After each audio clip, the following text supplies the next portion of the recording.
നമസ്കാരം. 2024 American presidential തെരഞ്ഞെടുപ്പിന്റെ ഫലപ്രഖ്യാപനവുമായി ബന്ധപ്പെട്ട് ഷെക്കേന ന്യൂസ് ഒരുക്കുന്ന പ്രത്യേക അവലോകന പ്രോഗ്രാമിലേക്ക് എല്ലാ പ്രിയപ്പെട്ട പ്രേക്ഷകർക്കും സ്വാഗതം.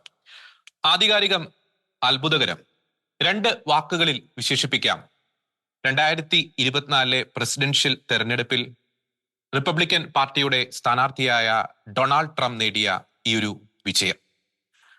അമേരിക്കയിലെ 50 സംസ്ഥാനങ്ങളിൽ 31 സംസ്ഥാനങ്ങളും പിടിച്ചെടുത്തുകൊണ്ട് 7 ബാറ്റിൽ ഗ്രൗണ്ട് സ്റ്റേറ്റുകളിൽ വളരെ അപ്രമാദിത്വം നിറഞ്ഞ തേരോട്ടം കാഴ്ചവെച്ചുകൊണ്ട് ഡെമോക്രാറ്റിക് പാർട്ടിയുടെ കോട്ടകളിൽ വിള്ളലുകൾ സൃഷ്ടിച്ചുകൊണ്ട് ഒപ്പം തന്നെ അവരുടെ പരമ്പരാഗത വോട്ട് ബാങ്കുകളിലേക്ക് കടന്നു ചെന്നുകൊണ്ട് വലിയ രീതിയിലുള്ള ആധികാരികമായിട്ടുള്ള വിജയം തന്നെയാണ് റിപ്പബ്ലിക്കൻ പാർട്ടിയുടെ സ്ഥാനാർത്ഥി ഡൊണാൾഡ് ട്രംപ് നേടിയിരിക്കുന്നത്. മുഖ്യധാര മാധ്യമങ്ങളുടെ പ്രവചനങ്ങളെയൊക്കെ അപ്രസക്തമാക്കിക്കൊണ്ട് സാംസ്കാരിക നായകരുടെ പ്രതീക്ഷകളെയൊക്കെ അസ്ഥാനത്താക്കിക്കൊണ്ടാണ് ലെഫ്റ്റ് ഇസ്ലാമിസ്റ്റ് ആ ഒരു കൂട്ടുകെട്ടിന്റെ പ്രതീക്ഷകളെ തകർത്തെറിഞ്ഞുകൊണ്ടാണ് രണ്ടാം വട്ടവും അമേരിക്കയുടെ പ്രസിഡന്റ് പദവിയിലേക്ക് ഡൊണാൾഡ് ട്രംപ് എത്തുന്നത്. അദ്ദേഹത്തിന്റെ ഈ ഒരു രണ്ടാം വരവ് അത് അമേരിക്കയിലും ഒപ്പം തന്നെ ലോക പൊളിറ്റിക്സിലും സൃഷ്ടിക്കുന്ന ചലനങ്ങൾ എന്തൊക്കെ? ഒപ്പം അമേരിക്കയിലെ ഈ പ്രസിഡൻഷ്യൽ തെരഞ്ഞെടുപ്പ് ഫലപ്രഖ്യാപനവുമായി ബന്ധപ്പെട്ട് ബാറ്റിൽ ഗ്രൗണ്ട് സ്റ്റേറ്റ്സ് ഉൾപ്പെടെ അമേരിക്കയുടെ വിവിധ സംസ്ഥാനങ്ങളിൽ സംഭവിച്ചത് എന്തൊക്കെ? ഏതൊക്കെ ഘടകങ്ങളാണ് ഡൊണാൾഡ് ട്രംപിന് അനുകൂലമായി മാറിയത്? ഈ വിഷയങ്ങളാണ് ഈ ഒരു പ്രോഗ്രാമിൽ ചർച്ച ചെയ്യാൻ ആഗ്രഹിക്കുന്നത്. ഇന്ന് ഈ പ്രോഗ്രാമിൽ നമ്മോടൊപ്പം ചേരുന്നു അമേരിക്കയിൽ നിന്നും ശ്രീ ജോസഫ് മേലുക്കാരൻ. അദ്ദേഹം അമേരിക്കൻ പ്രസിഡന്റിന്റെ അഡ്വൈസറി ബോർഡിലെ മുൻ അംഗമാണ്. ഒപ്പം തന്നെ അമേരിക്കൻ പൊളിറ്റിക്സിനെയും ഇന്റർനാഷണൽ പൊളിറ്റിക്സിനെയും സസൂക്ഷ്മം നിരീക്ഷിച്ചുകൊണ്ട് അവലോകനം ചെയ്യുന്ന വ്യക്തിത്വമാണ് അദ്ദേഹം. ശ്രീ ജോസഫ് മേലുക്കാരൻ, അങ്ങേ വളരെ സ്നേഹത്തോടെ ഈ ഒരു പ്രോഗ്രാമിലേക്ക് സ്വാഗതം ചെയ്യുന്നു. Thank you. ആദ്യമേ തന്നെ ശ്രീ ജോസഫ് മേലുക്കാരൻ, കഴിഞ്ഞ ഓഗസ്റ്റിൽ അങ്ങ് ഷെക്കേന ന്യൂസിന് നൽകിയ ആ ഒരു അഭിമുഖത്തിൽ അങ്ങ് പ്രവചിച്ച ഒരു സീറ്റ് നിലയുണ്ട്. 312 ഇലക്ട്രൽ വോട്ടുകൾ അമേരിക്കൻ പ്രസിഡന്റായി തെരഞ്ഞെടുക്കപ്പെട്ട ഡൊണാൾഡ് ട്രംപിന് ലഭിക്കും എന്ന ആ ഒരു പ്രവചനം. അങ്ങ് ആ ഒരു പ്രവചനം നടത്തിയപ്പോൾ ആ പൊളിറ്റിക്സിന്റെ ഒരു സാഹചര്യം എന്ന് പറയുന്നത് മുഖ്യധാരാ മാധ്യമങ്ങൾ കമലാ ഹാരിസിനെ വലിയ രീതിയിൽ ഉയർത്തി കാട്ടുന്നു. ഒപ്പം വലിയ രീതിയിലുള്ള ഒരു ബൂസ്റ്റിംഗ് കമലാ ഹാരിസിന്റെ ആ ഒരു കൊറോണേഷന് മുഖ്യധാരാ മാധ്യമങ്ങൾ നൽകുന്നു. അപ്പോൾ മാധ്യമങ്ങൾ പറയുന്നത് അങ്ങ് പറഞ്ഞതും ചേർന്ന് പോകുന്നില്ലായിരുന്നു. അപ്പോൾ ഏത് സാഹചര്യത്തിലാണ് ഇത്തരത്തിലുള്ളൊരു പ്രവചനം നടത്തുവാൻ അങ്ങേക്ക് പ്രേരണയായത്? ഒപ്പം തന്നെ ആ ഒരു പ്രവചനത്തിന് പിന്നിലെ ഒരു ആത്മവിശ്വാസത്തിന്റെ ആ ഒരു രഹസ്യം എന്തായിരുന്നു ശ്രീ ജോസഫ് മേലുക്കാരൻ? എന്നെ സംബന്ധിച്ചിടത്തോളം പൊളിറ്റിക്സ് വളരെ സൂക്ഷ്മമായിട്ട് വീക്ഷിക്കുന്ന ഒരു വ്യക്തിയാണ്. അപ്പോൾ ഒരുപാട് വാൾസ്ട്രീറ്റ് ജേണൽ തുടങ്ങി, ഫൈനാൻഷ്യൽ ടൈംസ് തുടങ്ങി ഒരുപാട് ജേണലുകളും അതുപോലെ തന്നെ മുഖ്യധാരാ മാധ്യമങ്ങളിലെ ചില ആർട്ടിക്കിൾസും ഒരുപാട് ആൾക്കാരായിട്ടുള്ള ഇന്ററാക്ഷൻസ്, അത് ബ്ലാക്സ്, ഹിസ്പാനിക്സ്, എക്കണോമിക്, സാമ്പത്തികതായുള്ള പല ലെവലിലുള്ള തട്ടിലുള്ള ആളുകൾ, അവരുമായിട്ടുള്ള സമ്പർക്കത്തിൽ ഞാൻ പല കാര്യങ്ങളും ചോദിച്ചറിയാറുണ്ട്. എന്നെ സംബന്ധിച്ചിടത്തോളം ട്രംപിൻ്റെ ആ 4 കൊല്ലം കോവിഡിൻ്റെ ആ പീരീഡ് ഒഴിച്ചു കഴിഞ്ഞാൽ ശരിക്കുള്ള വേതനം, real wages went up by 2.4%. അതേസമയം വളരെ വ്യത്യസ്തമായിട്ടാണ് അടുത്ത 4 കൊല്ലം ഉണ്ടായത്. ഇൻഫ്ലേഷൻ വളരെ കൂടി, ഗ്രോസറി സാധനങ്ങളുടെ വില 29% കൂടി. അത് അങ്ങനെ ഒരുപാട് ആളുകളെ സംബന്ധിച്ചിടത്തോളം നിത്യജീവിതത്തിൽ ഒരുപാട് പ്രശ്നങ്ങളുണ്ടായി. ലോക സമാധാനം ഉണ്ടായിരുന്നില്ല. അപ്പോൾ ട്രംപിനെ സംബന്ധിച്ചിടത്തോളം ആ സാമ്പത്തിക അജണ്ട, കഴിഞ്ഞ 4 വർഷത്തെ ആ പ്രകടനം, ലോക സമാധാനം, ഈ ഫാക്ടേഴ്സ് വെച്ച് നോക്കുമ്പോൾ സർവേകളിലൊക്കെ പറയുന്നുണ്ട് ഏറ്റവും ഇമ്പോർട്ടൻ്റ് ആയിട്ടുള്ള കാര്യങ്ങൾ 37% of the people they said that illegal immigration is the number 1 issue. അല്ലെങ്കിൽ നമ്പർ 1 ഇഷ്യൂ പലപ്പോഴും ഇൻഫ്ലേഷൻ, ഈ ക്ലൈമറ്റ്, അതുപോലെ തന്നെ മറ്റ് ഇഷ്യൂസ് ഇവർ പറയുന്നത് അബോർഷൻ എന്ന് പോലെ, അതൊക്കെ 10, 5, 13% ഒക്കെ ആയിരുന്നു. അപ്പൊ അങ്ങനെ നോക്കുമ്പോൾ regardless of mainstream media അവരുടെ ക്യാരക്ടറൈസേഷൻ ഓഫ് കമല ഹാരിസിനെ സംബന്ധിച്ചിടത്തോളം 30 കൊല്ലം she was socialist. She was harping on the climate agenda, alternate energy, wokeism, transgender, LGBTQ എന്ന് വേണ്ട ഇതിനെയൊക്കെ പ്രൊമോട്ട് ചെയ്തുകൊണ്ടിരുന്ന ഒരു പ്രോഗ്രസീവ് ആണ്. അപ്പോൾ ഓൾ ഓൺ എ സഡൻ ആ കമല ഹാരിസിനെ പെട്ടെന്ന് ഒരു സെൻറ്റർ സ്റ്റേജിലുള്ള സെൻറ്റർ ഫിലോസഫിയുള്ള ഒരു കാൻഡിഡേറ്റ് ആയിട്ട് ചിത്രീകരിച്ചു കഴിഞ്ഞാൽ, അങ്ങനെ കൊറോണൈറ്റ് ചെയ്ത് കഴിഞ്ഞാൽ അതൊന്നും ആളുകളെ സംബന്ധിച്ചിടത്തോളം അത് യാതൊരു ഇഫക്റ്റും ഉണ്ടാവില്ല. അവർക്ക് they see through it. They were not very honest about it the mainstream media. അപ്പോൾ ആ സാഹചര്യത്തിൽ എൻ്റെ അഭിപ്രായത്തിൽ അങ്ങനെയാണ്. ഓരോ സ്റ്റേറ്റ് ആയിട്ട് ഞാനിത് അനലൈസ് ചെയ്തുകൊണ്ടിരുന്നു. അപ്പോൾ ഈ സർവേകളിൽ മുഖ്യഭാഗം സർവേകളും ഇൻഡിക്കേറ്റ് ചെയ്തിരുന്നത് ഒന്നിലെ ടൈ അല്ലെങ്കിൽ കമല ഹാരിസ് അഹെഡ്. പക്ഷെ ചില സർവേകൾ വളരെ സൂക്ഷ്മമായിട്ട് ഞാൻ വീക്ഷിച്ചിരുന്നു. ലൈക്ക് അറ്റ്ലസ് കഴിഞ്ഞ തവണ ഏറ്റവും ആക്യുറേറ്റ് പ്രൊഡിക്ഷൻ ആയിരുന്നു അവർ. അങ്ങനെ ചില സർവേകൾ ആണ് ഞാൻ ഫോളോ ചെയ്തിരുന്നത്. ആ സർവേകളുടെ ട്രെൻഡുകൾ നോക്കുമ്പോൾ ഈ ഇത്ര സ്റ്റേറ്റുകളിൽ ട്രംപിന് ഇതൊക്കെയുണ്ട്. അതിൻ്റെ ബേസിസിലാണ് ഈവൻ ഓഗസ്റ്റിലും ഞാനൊരു കണക്ക് കൂട്ടിയത്. അപ്പോൾ ഭാഗ്യമെന്ന് പറയട്ടെ, ആ 312 ആ നമ്പർ എക്സാക്റ്റ് ആയിട്ട് അതുപോലെ തന്നെ വന്നു. പോൾ സർവേസിനെ കുറിച്ച് സൂചിപ്പിച്ചു. ഇപ്പോൾ ഈ മെയിൻ സ്ട്രീം മീഡിയസിന്റെ ഏകദേശം ഒരു പകുതിയോളം പോൾ സർവേ കമല ഹാരിസിന് ഒരു അനുകൂലമാണ് എന്ന രീതിയിലാണ് കാര്യങ്ങൾ പ്രവചിച്ചിരുന്നത്. പക്ഷേ കാര്യങ്ങൾ നേരെ കീഴ്മേൽ പറയുന്ന ഒരു സാഹചര്യം, അതായത് നെക്ക് ടു നെക്ക് ഫൈറ്റ് എന്നതിനേക്കാൾ അപ്പുറത്ത് ഒരു അപ്രമാദിത്വം, ഒരു തേരോട്ടം തന്നെ ഡൊണാൾഡ് ട്രംപ് നടത്തിയിരിക്കുന്നു. അപ്പോൾ ഇവര് ഏത് ഘടകങ്ങൾ ഉപയോഗിച്ചാണ് ഈ പോൾ സർവേ ഒക്കെ നടത്തുന്നത്?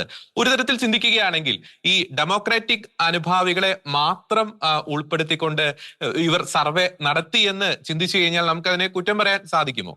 ശ്രീ ജോസഫ് മേലുക്കാർ. അവരെ സംബന്ധിച്ചിടത്തോളം, മെയിൻ സ്ട്രീം മീഡിയനെ സംബന്ധിച്ചിടത്തോളം ഒരു പ്രത്യേകമായിട്ടുള്ള അജണ്ട ഉണ്ടായിരുന്നു. അതായത് കമല ഹാരിസിനെ നോമിനേഷന്റെ സമയത്ത് ഒരു കൊറോണേഷൻ ആയിരുന്നു. കമല ഹാരിസ് അല്ലാത്തൊരു കമല ഹാരിസിനെയാണ് ജനങ്ങളുടെ മുമ്പിൽ പ്രകടിപ്പിച്ചത്. എല്ലാവർക്കും അറിയാം, കമല ഹാരിസ് വൈസ് പ്രസിഡന്റ് ആയിരിക്കുന്ന സമയത്ത് ഈ ഡെമോക്രാറ്റിക് ലീഡേഴ്സ് തന്നെ അക്യൂസ് ചെയ്തിരുന്നതാണ് she is very ineffective. Vice പ്രസിഡന്റിന്റെ ഓഫീസിൽ staff turnover was one of the highest. ഇതിനു മുമ്പ് ഇത്രയും സ്റ്റാഫ് ടേൺ ഓവർ ഉണ്ടാവില്ല. കാരണം എന്ത് പ്രശ്നം വന്നു കഴിഞ്ഞാലും Kamala Harris always blame somebody. She never take responsibility for something happen that is negative. അതിനൊക്കെ ബാക്കിയുള്ളവരെയാണ് ബ്ലെയിം ചെയ്തിരുന്നത്. അതുകൊണ്ട് കമല ഹാരിസിന്റെ സ്റ്റാഫ് തന്നെ ഒരുപാട് ടേൺ ഓവർ ഉണ്ടായിരുന്നു. അപ്പോൾ ഈ ഡെമോക്രാറ്റിക് ലീഡേഴ്സ് കമല ഹാരിസിനെ കുറ്റം പറഞ്ഞിരുന്നവർ ഒരു സുപ്രഭാതത്തിൽ വന്ന് Kamala Harris was a most capable woman, അതിന് ഞാൻ വിശ്വസിക്കുന്നില്ല. കാരണം വെച്ച് കഴിഞ്ഞാൽ അവർ തന്നെയാണ് പറഞ്ഞുകൊണ്ടിരുന്നത്. അപ്പോൾ അതൊക്കെ ആ dishonesty was very evident in front of the people. പിന്നെ polls, for example New York Times poll, Washington Post, Quinnipiac, ഈ പോൾസിലൊക്കെ ഈ സാധാരണ RCP poll, Real Clear Politics average, അതാണ് സാധാരണ എല്ലാവരും ഫോളോ ചെയ്യുക. ആ ആവറേജിൽ ഒരു 9-10 പോൾസ് ഉണ്ട്. അതിൽ പകുതിയിലധികവും മെയിൻ സ്ട്രീം മീഡിയ പോൾസ് ആണ്. അപ്പോൾ ശരിക്കുള്ള അറ്റ്ലസ് പോളോ അല്ലെങ്കിൽ റാസ്മ്യൂസിനോ അങ്ങനെ പലതും Trump is leading by 3 to 5 points അങ്ങനെ വന്നു കഴിയുമ്പോൾ ഉടനെ ക്യുന്നിപ്പിയാക്കിന്റെ ഒരു പോൾ ഉണ്ടാവും, അല്ലെങ്കിൽ ന്യൂയോർക്ക് ടൈംസിന്റെ ഒരു പോൾ ഉണ്ടാവും, Kamala Harris leading by 3 points, 5 points. അപ്പൊ ഈ ആവറേജ് എടുക്കുമ്പോൾ it always skews, it ends up in either tie or Kamala Harris leading by 1 or 2 points. So they set the stage like that. അങ്ങനെ ആൾക്കാരെ കബളിപ്പിക്കുന്ന രീതിയിൽ dishonest ആയിട്ട് അങ്ങനെ ഒരു ദേ set the stage.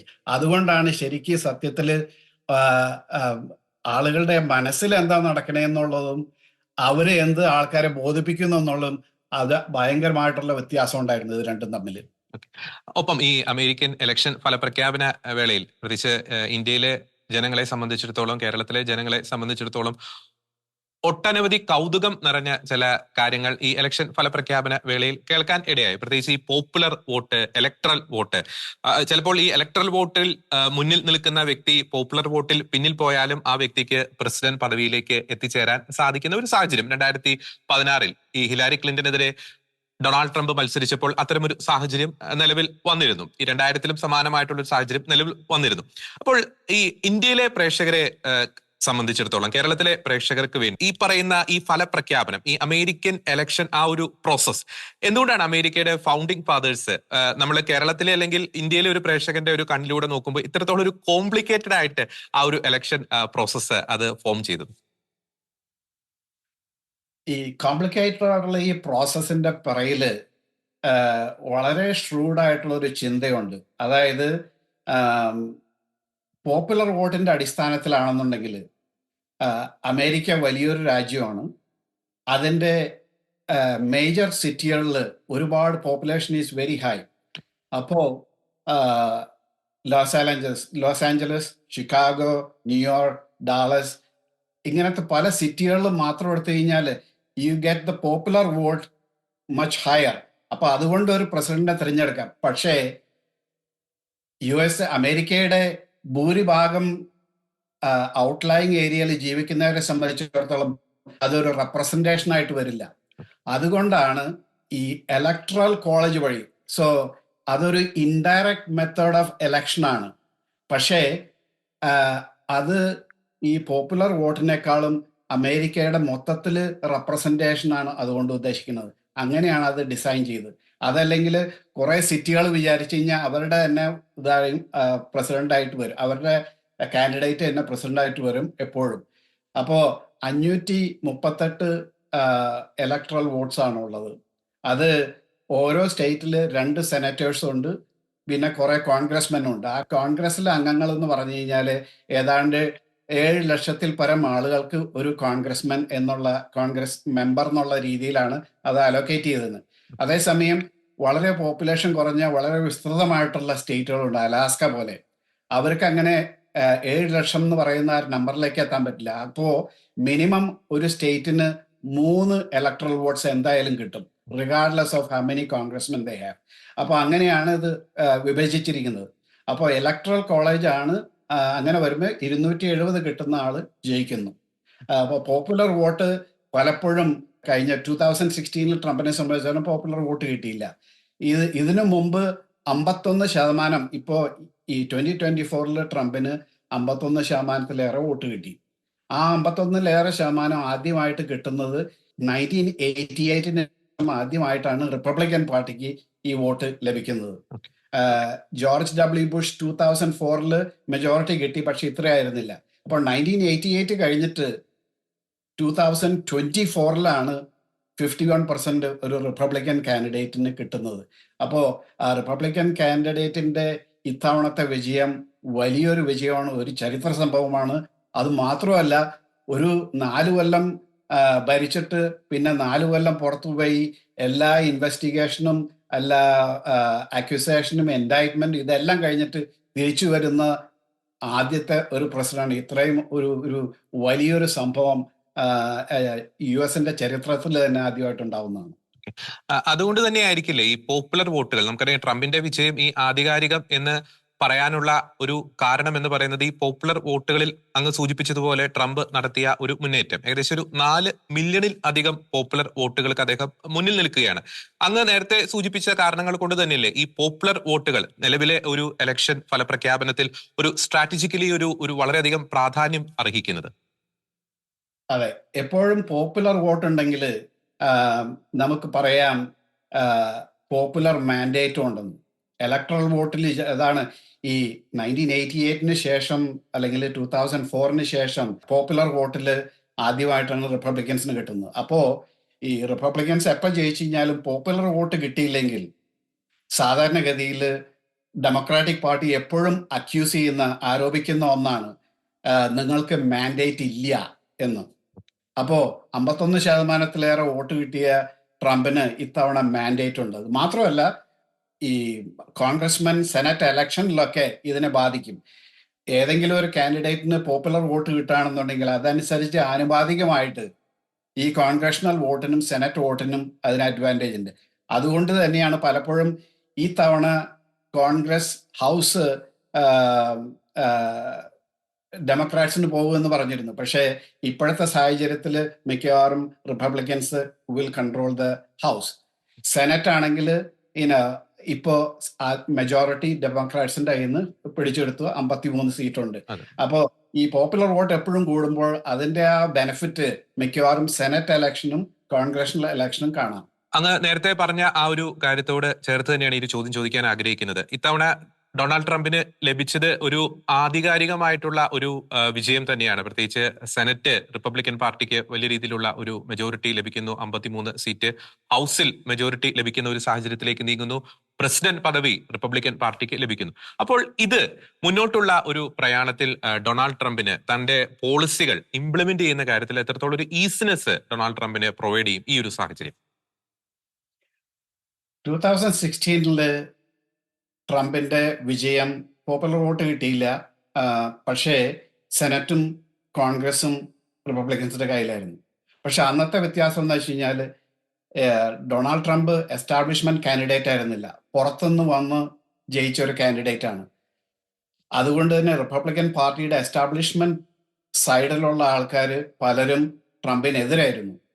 അപ്പോ സെനറ്റിൽ ഭൂരിപക്ഷം ഉണ്ടെങ്കിലും ഹൗസിൽ ഭൂരിപക്ഷം ഉണ്ടെങ്കിലും അതിൽ ഒരു 10 to 15% of the senators and congressmen അവര് ട്രംപിനെ സപ്പോർട്ട് ചെയ്യുന്ന ആൾക്കാരായിരുന്നില്ല. അതുകൊണ്ട് തന്നെ ആദ്യത്തെ 2 വർഷം വളരെയധികം ബുദ്ധിമുട്ടുണ്ടായി. പക്ഷെ ഇത്തവണ അതുപോലെയുള്ള ആൾക്കാർ, ഇപ്പോൾ സെനറ്റിൽ അന്ന് മെക്കെയിൻ, ജെഫ് ലേക്ക്, അങ്ങനെ കുറച്ചു പേരൊക്കെ ഉണ്ടായിരുന്നു. അവരും അങ്ങനത്തെ ആൾക്കാരൊന്നുമില്ല. സെനറ്റ് പ്രൊട്ടി മച്ച് 98% ട്രംപിന്റെ കൂടെയാണ്. അതുപോലെ തന്നെ കോൺഗ്രസിലും അതുപോലെയാണ്. അപ്പോൾ ഇത്തവണ 2016 അപേക്ഷിച്ച് കുറേം കൂടി ഈസി ആയിരിക്കും. പക്ഷെ എന്നിരുന്നാലും സെനറ്റിനെ സംബന്ധിച്ചിടത്തോളം ചില പ്രത്യേക ടാക്സ് കട്ട് അങ്ങനത്തെ പോലത്തെ കാര്യങ്ങൾ ചെയ്യണമെന്നുണ്ടെങ്കിൽ 60 സെനറ്റേഴ്സ് സപ്പോർട്ട് ചെയ്യണം. 53 റിപ്പബ്ലിക്കൻസിനുള്ളൂ. അപ്പൊ അവർക്ക് നെഗോഷിയേഷനിൽ എന്തെങ്കിലും ബയലാറ്ററൽ ഗിവ് ആൻഡ് ടേക്ക് ആയിട്ട് 60 വോട്ട് സംഘടിപ്പിക്കണം വലിയ മേജർ ഡിസിഷൻസിന്. പക്ഷെ അതേസമയം 51% വോട്ട് മതി ഇപ്പോ ഡീറെഗുലേഷൻ, ഡിപ്പോർട്ടേഷൻ, ഇങ്ങനത്തെ കുറെ കാര്യങ്ങൾക്ക്. അതുപോലെ ബഡ്ജറ്റ് റീകൺസിലിയേഷൻ, ചെറിയ ബഡ്ജറ്റ് സംബന്ധമായിട്ടുള്ള ലെജിസ്ലേഷൻ, ഇതിനൊന്നും ഫിലിബസ്റ്റർ ഈ 60 വോട്ട് സെനറ്റിൽ വേണ്ട. അപ്പോ ടെക്നിക്കലി അഡ്മിനിസ്ട്രേഷൻ വളരെ ഈസി ആയിട്ട് കൊണ്ടുപോകാൻ സാധിക്കും. അപ്പോൾ ഈ ട്രംപ് അദ്ദേഹത്തിന്റെ ഈ അക്സെപ്റ്റൻസ് സ്പീച്ചിൽ പറഞ്ഞ I will heal America, fix America എന്ന് പറഞ്ഞ ആ ഒരു കാര്യങ്ങൾ, അദ്ദേഹത്തിന്റെ ആ ഒരു ലക്ഷ്യം, അത് സാധിച്ചെടുക്കാൻ അത്ര ഒരു പ്രയാസമായിരിക്കില്ല എന്നതിന്റെ ഒരു സൂചന തന്നെയല്ലേ ഈ ഒരു ഫലപ്രഖ്യാപനം അല്ലെങ്കിൽ ഇപ്പോഴത്തെ നിലവിലെ സീറ്റ് നില നൽകുന്നത്? അതെ, 2000 അപേക്ഷിച്ച് വളരെയധികം ഈസി ആയിരിക്കും. അത് മാത്രമല്ല ട്രംപിനെ സംബന്ധിച്ചത് ആ പൊളിറ്റിക്കൽ ക്യാപിറ്റൽ. അപ്പോ 4 വർഷം പുറത്തുപോയി ഇത്രയും ഇൻവെസ്റ്റിഗേഷൻ ഇതെല്ലാം നടന്നിട്ട് എല്ലാത്തിനെയും അതിജീവിച്ച് വന്ന ഒരു ടഫായിട്ടുള്ള ഒരു പ്രസിഡന്റ് എന്നുള്ള ഒരു അത് അമേരിക്കയിൽ മാത്രമല്ല ലോകം മുഴുവൻ he's one of the toughest guy എന്നുള്ള ഒരു പേരും കൂടി വന്നു. അപ്പൊ ആ പൊളിറ്റിക്കൽ ക്യാപിറ്റൽ ശരിക്കും യൂസ് ചെയ്യാൻ സാധിക്കും. അതിന്റെ പ്രതിഫലനം നമുക്ക് ഉടനെ തന്നെ കാണാം. ഖത്തറിൽ they already said that all the Hamas to get out. അതുപോലെ തന്നെ China is willing to sit down and talk. അങ്ങനെ ഒരുപാട് ചേഞ്ചുകൾ ഓൾറെഡി വന്നു. ഇപ്പോൾ യൂറോപ്പ് പറയുന്നു we will buy oil from you. അപ്പോൾ ഇതൊക്കെ ട്രംപ് എലക്ട് ചെയ്യപ്പെട്ടിട്ടേ ഉള്ളൂ. അപ്പോഴത്തേക്കും world leaders are willing to sit down and talk and even the trial proposals already ഇട്ട് കഴിഞ്ഞു. എടുത്തു പറയേണ്ട ഒരു പ്രധാനപ്പെട്ട ഒരു കാര്യമല്ലേ ഈ യുക്രൈൻ റഷ്യ യുദ്ധവുമായി ബന്ധപ്പെട്ട്? എനിക്ക് തോന്നുന്നു കഴിഞ്ഞ ആഴ്ച 3 തവണയോളം റഷ്യൻ പ്രസിഡന്റുമായിട്ട് ഫോണിലൂടെ സംഭാഷണം നടത്തി. അതിനിടയിൽ എലോൺ മസ്കിന്റെ ഒരു സാന്നിധ്യം ഉണ്ടായിരുന്നു. എലോൺ മസ്കും ഫോണിലൂടെ സംസാരിച്ചു എന്ന് പറയുന്നു. അപ്പോൾ ഈ ലോക സമാധാനത്തിനെ സംബന്ധിച്ചിടത്തോളം, ഇപ്പം 2 വർഷത്തിലധികമായി തുടരുന്ന റഷ്യ യുക്രൈൻ വാറിനെയൊക്കെ സംബന്ധിച്ചിടത്തോളം ഒരു നെഗോസിയേഷനിലൂടെ ഇരു കൂട്ടരെയും ഒരു ടേബിളിന് ചുറ്റുമിരുത്തി പ്രശ്നം പരിഹരിക്കുക, അല്ലെങ്കിൽ ആർട്ട് ഓഫ് ഒരു ഡീൽ മേക്കിംഗ്, അത് പ്രാവർത്തികമാക്കാനുള്ള ഒരു ദിശയിലേക്കല്ലേ ട്രംപിന്റെ സഞ്ചാരം? ഈ ആദ്യത്തെ നമ്മുടെ ഒരു ഫസ്റ്റ് വീക്കിലെ ട്രംപിന്റെ ചില ഇന്ററാക്ഷൻസ് ഒക്കെ എടുത്ത് നോക്കുമ്പോൾ ട്രംപിനെ സംബന്ധിച്ചിടത്തോളം he has that art of deal making. അത് ഈ ഡിപ്ലോമാറ്റിക് സർക്കിൾസിൽ കരിയർ പൊളിറ്റീഷ്യൻസിന് ചെയ്യുന്നത് പോലെയുള്ള ആ പ്രോസസ് അല്ല ട്രംപ് ഫോളോ ചെയ്യുന്നത്. യെസ്. ട്രംപ് ഫോളോ ചെയ്യുന്നത് he has got his own individual very unique way of dealing with it. അപ്പൊ കഴിഞ്ഞ 2016 ഇലക്ഷന് ശേഷം ആ 3 വർഷത്തിനുള്ളിൽ ഒത്തിരി കാര്യങ്ങൾ ട്രംപിന് ചെയ്യാൻ സാധിച്ചു. For example, NATO, United Nations contribution by other countries. NATOയിലെ that is a classic example. He even threatened that US will get out of NATO. പക്ഷെ അതുകൊണ്ട് എന്തുണ്ടായി, 1.5% കോൺട്രിബ്യൂഷൻ നടത്തിയ ജർമ്മനിയൊക്കെ 3.9%, അങ്ങനെ ഒരു $100 billion അഡീഷണൽ മണി അവിടെ വന്നു. So he has got A common sense approach. കാരണം വെച്ച് കഴിഞ്ഞാൽ അമേരിക്ക യൂറോപ്പിന്റെ സംരക്ഷണ ചുമതല ഏറ്റെടുത്ത് നാറ്റോവിന്റെ മേജർ, പക്ഷെ അവർക്ക് വേണ്ടിയിട്ടാണ് ചെയ്യുന്നത്, അവരുടെ സംരക്ഷണയ്ക്ക് വേണ്ടി. പക്ഷേ US ആണ് 70% ഓഫ് ദ കോസ്റ്റ് ബെയർ ചെയ്യുന്നത്. ജർമ്മനിയൊക്കെ is a export powerhouse. അവർക്ക് ഇഷ്ടംപോലെ സമ്പദ് വ്യവസ്ഥ വളരെ സെക്യൂർ ആണ്. പക്ഷെ എന്നാലും അവരുടെ ഡിഫൻസ് സ്പെൻഡിങ് വളരെ കുറവുള്ളൂ. അപ്പൊ അവരൊക്കെ കൂടുതൽ കോൺട്രിബ്യൂട്ട് ചെയ്യുന്നത് it's a common sense approach. ആ approach it worked out very well. പിന്നെ ഹൂത്തീസിനെ ടെററിസ്റ്റ് ആയിട്ട് പ്രഖ്യാപിച്ചു അന്ന്. ഐസിസിനെ ഇല്ലാണ്ടാക്കി. Al Baghdadi, Abraham Accord, Middle ഈസ്റ്റിലെ defence strategic alliance, US, Australia, Japan, Canada. അപ്പൊ ഇതെല്ലാം it was a big success and contributed to ഈ ലോകസമാധാനത്തിന് ഇതൊക്കെ കോൺട്രിബ്യൂട്ട് ചെയ്താണ്. പക്ഷേ വേൾഡ് ലെവലിൽ mainstream media, global media never gave any credit. കാരണം ട്രംപിന്റെ approach is not according to the established approach. He had a unique, but it got the results. He doesn't wait. He is very effective in those areas. അപ്പോ ആ ഒരു background പുള്ളിക്കുണ്ട്. അപ്പോൾ ഇത്തവണ വരുമ്പോ അതിനേക്കാൾ ഇഫക്റ്റീവായിട്ട് ലോകസമ്മാനം കൊണ്ടുവരാൻ സാധിക്കും. ഇപ്പൊ യുക്രൈൻ വാറിന്റെ തന്നെ പറഞ്ഞു കഴിഞ്ഞാല് ട്രംപിന്റെ കാഴ്ചപ്പാടെന്ന് വെച്ച് കഴിഞ്ഞാൽ he is worried about 6 lakh Ukrainians മരിച്ചു, 4 ലക്ഷം റഷ്യക്കാർ മരിച്ചു. ഇതൊക്കെ അൺനെസസറി ആണ്. കാരണം ഈ ഡോൺബാസ് റീജിയനിലും Crimea was invaded in 2014 when Obama was president. ഒബാമയുടെ സമയത്താണ് അതുണ്ടായത്. ഒബാമ ഒന്നും ചെയ്തില്ല. അതിനുശേഷം ബൈഡനും ഒന്നും ചെയ്തില്ല, ട്രംപ് ഒന്നും ചെയ്തില്ല. പക്ഷെ അവിടെയൊക്കെ താമസിക്കുന്നവരുടെ എത്നിസിറ്റി നോക്കി കഴിഞ്ഞാൽ ദേ ആർ റഷ്യൻസ്. ഞാൻ ഏതോ ഒരു ടൂറിന് മൊറോക്കോയിൽ പോയപ്പോൾ കുറച്ച് ഡോൺബാസ് ഏരിയയിലുള്ള ടൂറിസ്റ്റ് ഉണ്ടായിരുന്നു. അവരോട് ചോദിച്ചു കഴിഞ്ഞപ്പോൾ അവരൊക്കെ ഐഡന്റിഫൈ ചെയ്യുന്നത് ഇത്രയും ഈ യുക്രൈനിയൻ വാറിന്റെ ഈ ബാക്ക്ഗ്രൗണ്ടിൽ അവർ പറയുന്നത് ഞങ്ങൾ റഷ്യക്കാരാണ്, we want to be part of Russia. അത് അന്ന് വിഭജിച്ചു കഴിഞ്ഞപ്പോൾ ഈ ഡോൺബാസ് ഏരിയ അവിടെ നിന്നൊക്കെയാണ് ക്രൂഷ്ചേവൊക്കെ റഷ്യയിൽ വളരെയധികം ആരാധിക്കപ്പെടുന്ന ക്രൂഷ്ചേവോ ആ ഏരിയ എന്നാണ്. അപ്പോൾ more than 50-60% are Russian ethnic groups. അവരെ സംബന്ധിച്ചിടത്തോളം അത് റഷ്യ. അപ്പൊ റഷ്യ വിചാരിക്കുന്നത് ഇത് റഷ്യയുടെ ഭാഗമാണ്. ക്രൈമിയ അതുപോലെ തന്നെ. അപ്പോൾ അത് ട്രംപിന് വളരെ നന്നായിട്ട് അറിയാം. അപ്പോ റഷ്യനെ സംബന്ധിച്ചിടത്തോളം യുക്രൈൻ നാറ്റോയിൽ അംഗമാവുന്നത് വലിയൊരു പ്രശ്നമാണ്. They want A buffer country between Europe and Russia. അപ്പൊ ഈ കാര്യങ്ങളൊക്കെ മൊത്തത്തിൽ മനസ്സിലാക്കിയതിന്റെ ശേഷമാണ് പുള്ളി ഇതിന്റെ നെഗോഷിയേഷൻ സ്റ്റാർട്ട് ചെയ്യുന്നത്. അപ്പോൾ എനിക്ക് തോന്നുന്നത് നാറ്റോയിൽ യുക്രൈൻ അംഗമാവില്ല, പക്ഷേ യുക്രൈൻ EU അംഗമാവാം. ഡോൺബാസ് റീജിയനും ക്രൈമിയയും റഷ്യ എടുക്കും. അങ്ങനെയാണെന്നുണ്ടെങ്കിൽ Russia will say that we will not advance in anymore. അങ്ങനെ ഒരു ഒത്തുതീർപ്പിലേക്കാണ് ട്രംപ് ഈ നെഗോഷിയേഷൻസ് കൊണ്ടുവരുന്നത്. എന്നെ സംബന്ധിച്ചിടത്തോളം എനിക്ക് തോന്നുന്നത് അങ്ങനെ ഒരു സെറ്റിൽമെന്റ് ഉണ്ടായി കഴിഞ്ഞാൽ ഈ യുക്രൈനിലേക്ക് ഇപ്പോൾ $200+ billion ആണ് റഷ്യ യുണൈറ്റഡ് സ്റ്റേറ്റ്സ് ഒക്കെ കൊടുക്കുന്നത്. അതുപോലെ തന്നെ ആംസ്. ഇതിനൊക്കെ ഒരു അന്തിമമായിട്ട് തീരുമാനം, അനാവശ്യമായിട്ട് ഒത്തിരി ആൾക്കാർ മരിക്കുന്ന മറ്റേ Innocent civilians as well as the military, ഇതൊക്കെ അവോയ്ഡ് ചെയ്യാൻ പറ്റും. അതാണ് ട്രംപിന്റെ ഉദ്ദേശം. അപ്പോൾ അതുകൊണ്ട് ലോക സമാധാനത്തിലേക്കുള്ള നീക്കത്തിൽ ഈ യുക്രൈൻ വലിയൊരു ഭാഗമാണ്. അതിനുള്ള സൊല്യൂഷൻ ട്രംപിന്റെ ഈ നെഗോഷിയേഷൻ സ്ട്രാറ്റജിയിലുണ്ട്. ഓക്കെ. നമ്മൾ ഈ ഇലക്ഷന്റെ കൂടുതൽ ഒരു ഡീറ്റെയിൽസിലേക്ക്, ഒരു ഗ്രൗണ്ട് റിപ്പോർട്ടുകളിലേക്കൊക്കെ പോവുകയാണെങ്കിൽ ചില കൗതുകരമായിട്ടുള്ള ചില വസ്തുതകൾ നമുക്ക് കാണാൻ സാധിക്കും. ഈ 7 ബാറ്റിൽ ഗ്രൗണ്ട് സ്റ്റേറ്റ് അത് വളരെ കംഫോർട്ടബിൾ ആയിട്ട് തന്നെ ട്രംപ് നേടിയെടുക്കുന്നു. പക്ഷേ നമ്മൾ നോക്കേണ്ട ഒരു പ്രധാനപ്പെട്ട ഒരു കാര്യം എന്ന് പറയുന്നത് ഈ ബ്ലൂ സ്റ്റേറ്റ് എന്ന് പറയുന്ന ഡെമോക്രാറ്റിക് പാർട്ടിയുടെ ഉരുക്ക് കോട്ടകളിൽ അവിടെ വലിയൊരു പ്രകമ്പനം സൃഷ്ടിക്കാൻ തന്നെ ട്രംപിന് സാധിച്ചു എന്ന് നമുക്ക് പറയേണ്ടി വരും.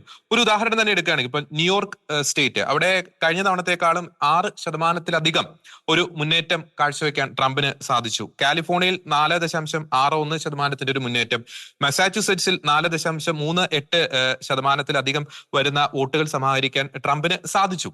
അപ്പോൾ ഈ ഡെമോക്രാറ്റിക് പാർട്ടിയുടെ കോട്ടകളിൽ വിള്ളൽ വീഴ്ത്താൻ ട്രംപിന് സാധിച്ചു എന്ന് നമുക്ക് കൃത്യമായി പറയാൻ സാധിക്കില്ല. ഈ കണക്കുകൾ എടുത്ത് പരിശോധിക്കുമ്പോൾ സ്വാഭാവികമായിട്ടും ഒരു റിപ്പബ്ലിക്കൻ പാർട്ടി കാൻഡിഡേറ്റിന് ഇത്തരത്തിലുള്ള ഒരു മുന്നേറ്റം കാഴ്ചവെക്കാൻ സാധിക്കാത്ത ഒരു സാഹചര്യം നിലനിൽക്കുമ്പോഴാണ് ട്രംപ് ഇത്തരത്തിൽ അവരുടെ ഉറച്ച കോട്ടകൾ അല്ലെങ്കിൽ ഉറച്ച കൗണ്ടികൾ എന്നൊക്കെ പറയുന്ന ഇടങ്ങളിൽ പോലും വോട്ട് വിഹിതം വർദ്ധിപ്പിക്കാൻ സാധിക്കും. പ്രത്യേകിച്ച് ന്യൂയോർക്ക് സംസ്ഥാനത്തിലെ പെർഫോമൻസ് അല്ലേ നമ്മൾ എടുത്ത് പറയേണ്ടത്, ശ്രീ ജോസഫ് മേലുക്കാരൻ.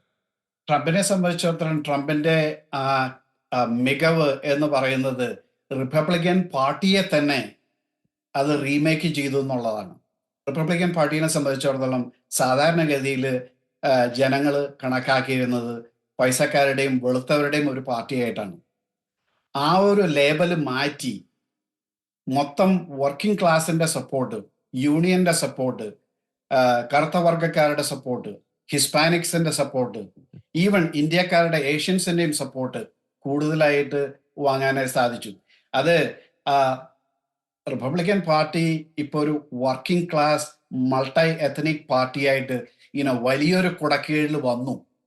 അത് ആദ്യമായിട്ട് കുറച്ചൊക്കെ റേഗന്റെ സമയത്ത് 1980 to 88 ആ 8 കൊല്ലക്കാലം റേഗന് അത് പാർഷ്യലായിട്ട് സാധിച്ചു. അന്നും ഈ working class union people, black people, അവർക്കൊന്നും അവരുടെ ഇടയിലേക്ക് റേഗനും എത്തിച്ചേരാൻ പറ്റിയിട്ടുണ്ടായിരുന്നില്ല.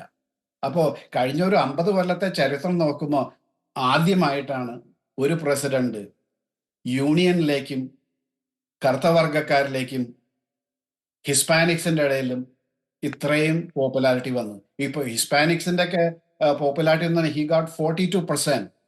നമ്മൾ ഓർക്കണം, ഒബാമയ്ക്ക് കിട്ടിയത് 71% ഹിസ്പാനിക് വോട്ട് ഒബാമയ്ക്ക് കിട്ടിയിരുന്നു. ട്രംപിന് ഇപ്പോ 42% ആണ് കിട്ടിയത്. ട്രംപിന് തന്നെ കഴിഞ്ഞ തവണ 36% ആണ് കിട്ടിയത്. വേറൊരു കൗതുകരമായിട്ടുള്ള കാര്യം എന്താ വെച്ച് കഴിഞ്ഞാല് ടെക്സസിന്റെ ബോർഡർ ടൗൺ ഒരു സ്റ്റാർ കൗണ്ടി ഉണ്ട്. സ്റ്റാർ കൗണ്ടിയിൽ ഒരു ഓൾമോസ്റ്റ് 90% ഹിസ്പാനിക്സ് ആണെന്ന് തോന്നുന്നു. അതില് 57% of the vote of the Hispanic vote went to Trump, 41% for Kamala Harris. അതൊക്കെ ഒരു വളരെ കൗതുകപരമായിട്ടുള്ള ഒരു ചേഞ്ചാണ്. ഇത്രയും ആരും പ്രതീക്ഷിച്ചില്ല. ഡെമോക്രാറ്റിക് പാർട്ടിക്ക് വലിയ വിശ്വസിക്കാൻ പറ്റാത്ത ഒരു ചേഞ്ചാണ്. അതിലെ ഒരു പ്രധാനപ്പെട്ട കാര്യമായിട്ട് നമുക്ക് ചൂണ്ടിക്കാണിക്കാൻ സാധിക്കുന്നത്, അതായത് സാധാരണക്കാരനെ ബാധിക്കുന്ന ഒരു വിഷയങ്ങൾ, അതായത് ദൈനംദിന ജീവിതത്തിൽ ഒരു സാധാരണക്കാരെ ഏതൊക്കെ വിഷയങ്ങളാണോ ബാധിക്കുന്നത്, പാർപ്പിടവുമായി ബന്ധപ്പെട്ട കാര്യങ്ങൾ, ദൈനംദിന ചെലവുകളുമായി ബന്ധപ്പെട്ട കാര്യങ്ങൾ, അതിൽ കൃത്യമായിട്ടുള്ള ഒരു നിലപാട് പറയുവാൻ, അല്ലെങ്കിൽ താൻ അധികാരത്തിൽ വന്നു കഴിഞ്ഞാൽ ഇന്ന കാര്യങ്ങൾ കൃത്യമായിട്ട് ചെയ്യും. അപ്പോൾ സ്വന്തം ജീവിതം മുന്നോട്ട് കൊണ്ടുപോകാൻ എത്രത്തോളം ഈസിനെസ് ഒരു ഭരണാധികാരി പ്രൊവൈഡ് ചെയ്യാൻ തയ്യാറാകുന്നുണ്ടോ അത് ഈ പറയുന്ന സാധാരണക്കാർ ട്രംപിൽ കണ്ടു എന്ന് തന്നെ നമുക്ക് പറയാൻ സാധിക്കില്ല. അതുകൊണ്ടായിരിക്കില്ല അങ്ങ് നേരത്തെ സൂചിപ്പിച്ച ഡെമോക്രാറ്റിക് പാർട്ടിയുടെ പരമ്പരാഗത വോട്ടർമാരിൽ വലിയൊരു വിഭാഗം ട്രംപിലേക്ക് ആകർഷകരാകാനുള്ള ഒരു പ്രധാനപ്പെട്ട ഒരു കാരണം അത് തന്നെയായിരിക്കില്ലേ? അതെ, സാധാരണക്കാരെ സംബന്ധിച്ചിടത്തോളം ഈ മെയിൻ സ്ട്രീം മീഡിയ പറയുന്നതോ ട്രാൻസ്ജെൻഡർ ഇഷ്യൂയോ, LGBT ഇഷ്യൂയോ, ക്ലൈമറ്റ് ഇഷ്യൂയോ, ഇതൊന്നും അബോർഷൻ ഇഷ്യൂയോ, ഇതൊന്നും അത്ര വലിയ പ്രശ്നമല്ല. കാരണം അവർക്കാണ് ദൈനംദിന ജീവിതത്തിൽ ഏറ്റവും കൂടുതൽ ബുദ്ധിമുട്ട് കഴിഞ്ഞ 4 വർഷം ഉണ്ടായിരുന്നത്. അപ്പൊ അവരെ സംബന്ധിച്ചിടത്തോളം സാമ്പത്തിക അജണ്ട, മുൻകാല പ്രകടനം, അതിലുള്ള വിശ്വാസം, ട്രംപിന്റെ മുൻകാല പ്രകടനം, അതിലുള്ള വിശ്വാസം, ഈ ഫാക്ടേഴ്സ് ആണ് അവരെ ട്രംപിന് വോട്ട് ചെയ്യാനായിട്ട് പ്രേരിപ്പിച്ചത്. കാരണം അവരെ സംബന്ധിച്ചിടത്തോളം ഗ്രോസറി ഷോപ്പിൽ പോകുമ്പോൾ 10-30%. അത് മാത്രമല്ല, ഈ ഫാസ്റ്റ് ഫുഡ് മെക്ഡൊണാൾഡ്സിനെ പോലെ, മെക്ഡൊണാൾഡ്സിലെ ഒരു ഹാംബർഗർ 2019 ഇവിടെയൊക്കെ $2.99 ഒരു ഹാംബർഗർ കിട്ടിയത് ഇപ്പൊ ഓൾ ആൻഡ് എ സഡൻ 2022 ആയപ്പോഴേക്കും അത് $4.59 മറ്റോ ആയി. അപ്പോൾ ഇറ്റ്സ് ഓൾമോസ്റ്റ് ഡബിൾ. കാര്യം ഇൻഫ്ലേഷൻ ഇപ്പൊ അവര് കമല ഹാരിസ് പറഞ്ഞു inflation is under control, it has reduced amount. But they had A huge step up. 299 നിന്ന് 459 വന്ന് അത് വലിയൊരു സ്റ്റെപ്പ് അപ്പ് ആണ്. അത് കുറഞ്ഞിട്ടില്ല. ഈ ഓരോ കഴിഞ്ഞ കൊല്ലത്തെ അപേക്ഷിച്ച് ഈ കൊല്ലം 3% പക്ഷെ അത് ഇൻഫ്ലേഷൻ കുറഞ്ഞു എന്ന് പറയാം. പക്ഷേ there was a major step up in the basic cost of grocery, of the rent, housing, fast food prices, oil price. ഇതെല്ലാം മേജർ സ്റ്റെപ്പ് അപ്പ് ആണ്. അപ്പോൾ ട്രംപിനെ സംബന്ധിച്ചിടത്തോളം വളരെ സിമ്പിൾ അജണ്ടയാണ്. I will make things cheaper, I will make things abundant. ഈ രണ്ട് കാര്യങ്ങളാണ്. Make things cheaper, make things abundant. Make things abundantly, one of the major factor is the drill baby എന്ന് പറയും. അത് കാരണം ട്രംപിന്റെ 2019 വരെ 14 million barrels a day oil വന്നിരുന്നു. അത് ബൈഡൻ അധികാരത്തിലെത്തിയ ഉടനെ തന്നെ കീസ്റ്റോൺ പൈപ്പ് ലൈൻ ക്യാൻസൽ ചെയ്തു. ഒരുപാട് ഏരിയ ഓയിൽ കുഴിച്ചിരുന്ന ആ ഏരിയ ഒക്കെ ബാൻ ചെയ്തു. EPA എൻവയൺമെന്റ് റെഗുലേഷൻസ്, പുതിയ റെഗുലേഷൻസ് കൊണ്ടുവന്ന് പലർക്കും ഡിഗ് ചെയ്യാൻ പറ്റാണ്ടായി. ഫ്രാക്കിങ് വളരെയധികം റെസ്ട്രിക്ഷൻസ് വന്നു. അപ്പോൾ ഈ 14 million barrels a day production went down to 10.2 barrels a day in about matter of 1 year. അപ്പൊ എന്തുണ്ടായി? അതോടൊപ്പം തന്നെ സൗദി അറേബ്യ അവരുടെ പ്രൊഡക്ഷനും കുറച്ചു. So oil price went up to $120 a barrel. Now it is about 80 and it is coming down. അപ്പോ അത് കഴിഞ്ഞിട്ട് പിന്നെ വളരെ സാവധാനത്തിലാണ് ഈ പ്രൊഡക്ഷൻ കൂട്ടി ഇപ്പോൾ 13 million പ്ലസ് ആയത്. ട്രംപിനെ സംബന്ധിച്ചിടത്തോളം ആ കുറെ എൻവയൺമെന്റൽ റെഗുലേഷൻസ് ഒക്കെ എടുത്ത് മാറ്റി കഴിഞ്ഞാൽ production will increase, supply will increase, global price for oil will come down. അത് അമേരിക്കനെ മാത്രമല്ല, അതേസമയം ലോകത്തിലെ എല്ലാ രാജ്യങ്ങൾക്കും അതിന്റെ ബെനിഫിറ്റ് കിട്ടും. അബണ്ടൻസ്. അപ്പോൾ ഈ ഓയിൽ പ്രൈസ് കുറയുമ്പോൾ അതനുസരിച്ച് ട്രാൻസ്പോർട്ടേഷൻ കോസ്റ്റ് കുറയും, മറ്റ് സാധനങ്ങളുടെ കോസ്റ്റും കുറയും. അപ്പോൾ അങ്ങനെയാണ്. So make things cheaper, make things abundant. അപ്പൊ ആ ഒരു പ്രിൻസിപ്പിൾസ് ആണ് പുള്ളിയുടെ ഇത്. പിന്നെ how they real wages increase ചെയ്യുക, അത് കുറെയൊക്കെ ടാക്സും മറ്റു ഫിസ്ക്കൽ പോളിസിയും നമുക്ക് പിന്നീട് സംസാരിക്കാം. അതിൻ്റെ അകത്ത് നമ്മൾ ഈ ഡെമോക്രാറ്റിക് പാർട്ടി ജയിച്ച സംസ്ഥാനങ്ങൾ എടുത്ത് പരിശോധിക്കുമ്പോൾ ഒരു കൗതുകരമായിട്ടുള്ള എന്നാൽ ആശങ്ക ജനിപ്പിക്കുന്ന ഒരു വസ്തുത എന്ന് പറയുന്നത് ആ സംസ്ഥാനങ്ങളിൽ 95% സംസ്ഥാനങ്ങൾക്കും ഈ വോട്ടർ ID റിക്വയർമെന്റ് അല്ല. അതൊരു പ്രധാനപ്പെട്ട ഒരു ഘടകമല്ല വോട്ടർ ID. അതൊരു ആശങ്ക ജനിപ്പിക്കുന്ന ഒരു കാര്യമല്ല. നമ്മൾ ഈ ഇലക്ഷൻ ഫല പ്രഖ്യാപനവുമായി ബന്ധപ്പെട്ട് ഭാവിയിൽ അതൊരു ദുരുപയോഗം ചെയ്യപ്പെടാനുള്ള ഒരു ക്രൈറ്റീരിയ ആയിരിക്കത്തില്ലേ ഈ ഒരു വോട്ടർ IDയുടെ നോൺ റിക്വയർമെന്റ്? വളരെ ശരിയാണ്. അതായത് 18 out of 19 states ഡെമോക്രാറ്റ്സ് ഇതിനു മുമ്പ് പലതവണ ജയിച്ചതും അതുപോലെ തന്നെ ഇപ്പോൾ ജയിച്ചുകൊണ്ടിരിക്കുന്നതായിരുന്ന ആ സ്റ്റേറ്റുകളിലൊന്നും വോട്ടർ ID ആവശ്യമില്ല. നമ്മുടെ ഇപ്പോഴത്തെ കാലത്ത് ഈവൻ ദ ഇംപവറിഷ്ഡ് നേഷൻ, പാവപ്പെട്ട രാജ്യങ്ങൾക്ക് വരെ അവരുടെ സിവിക് റെസ്പോൺസിബിലിറ്റി മറ്റേ വോട്ടിങ്ങിൽ അത് എക്സസൈസ് ചെയ്യണമെന്നുണ്ടെങ്കിൽ you need to have some kind of proof. അത് വെരിഫൈ ചെയ്തിട്ട് മിക്കവാറും രാജ്യങ്ങളിൽ, പുവർ കൺട്രീസിൽ വരെ ചെയ്യുള്ളൂ. എന്തുകൊണ്ട് അമേരിക്കയിൽ ഇങ്ങനെ ഫോട്ടോ ID വേണ്ട? അപ്പോൾ അത് അങ്ങനെ നോക്കുമ്പോൾ നമുക്ക് ആലോചിക്കാവുന്നുള്ളൂ, ഇതിൻ്റെ ഫ്രോഡിനുള്ള സാധ്യത കൂടുതലാണ്. ഞാൻ വേറൊരു കാര്യം ഞാൻ ശ്രദ്ധിച്ചതെന്ന് വെച്ച് കഴിഞ്ഞാൽ 2012, 2016, 2024 ഈ 3 ഇലക്ഷനും 2020 ഒഴിച്ച് ഈ 3 ഇലക്ഷൻ സൈക്കിൾസിലും ഡെമോക്രാറ്റ്സിന് കിട്ടിയ വോട്ടുകൾ അറൌണ്ട് 70 million ആണ്.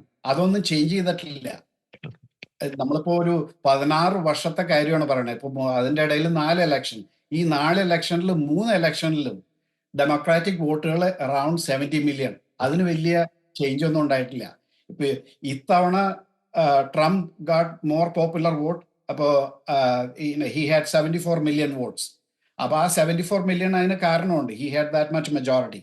പക്ഷേ ഇതിന്റെ ഔട്ട്ലയർ ആയിട്ട് ഇതിനൊക്കെ വളരെ വ്യത്യസ്തമായിട്ടാണ് നമ്മൾ 2020 ഇലക്ഷൻ.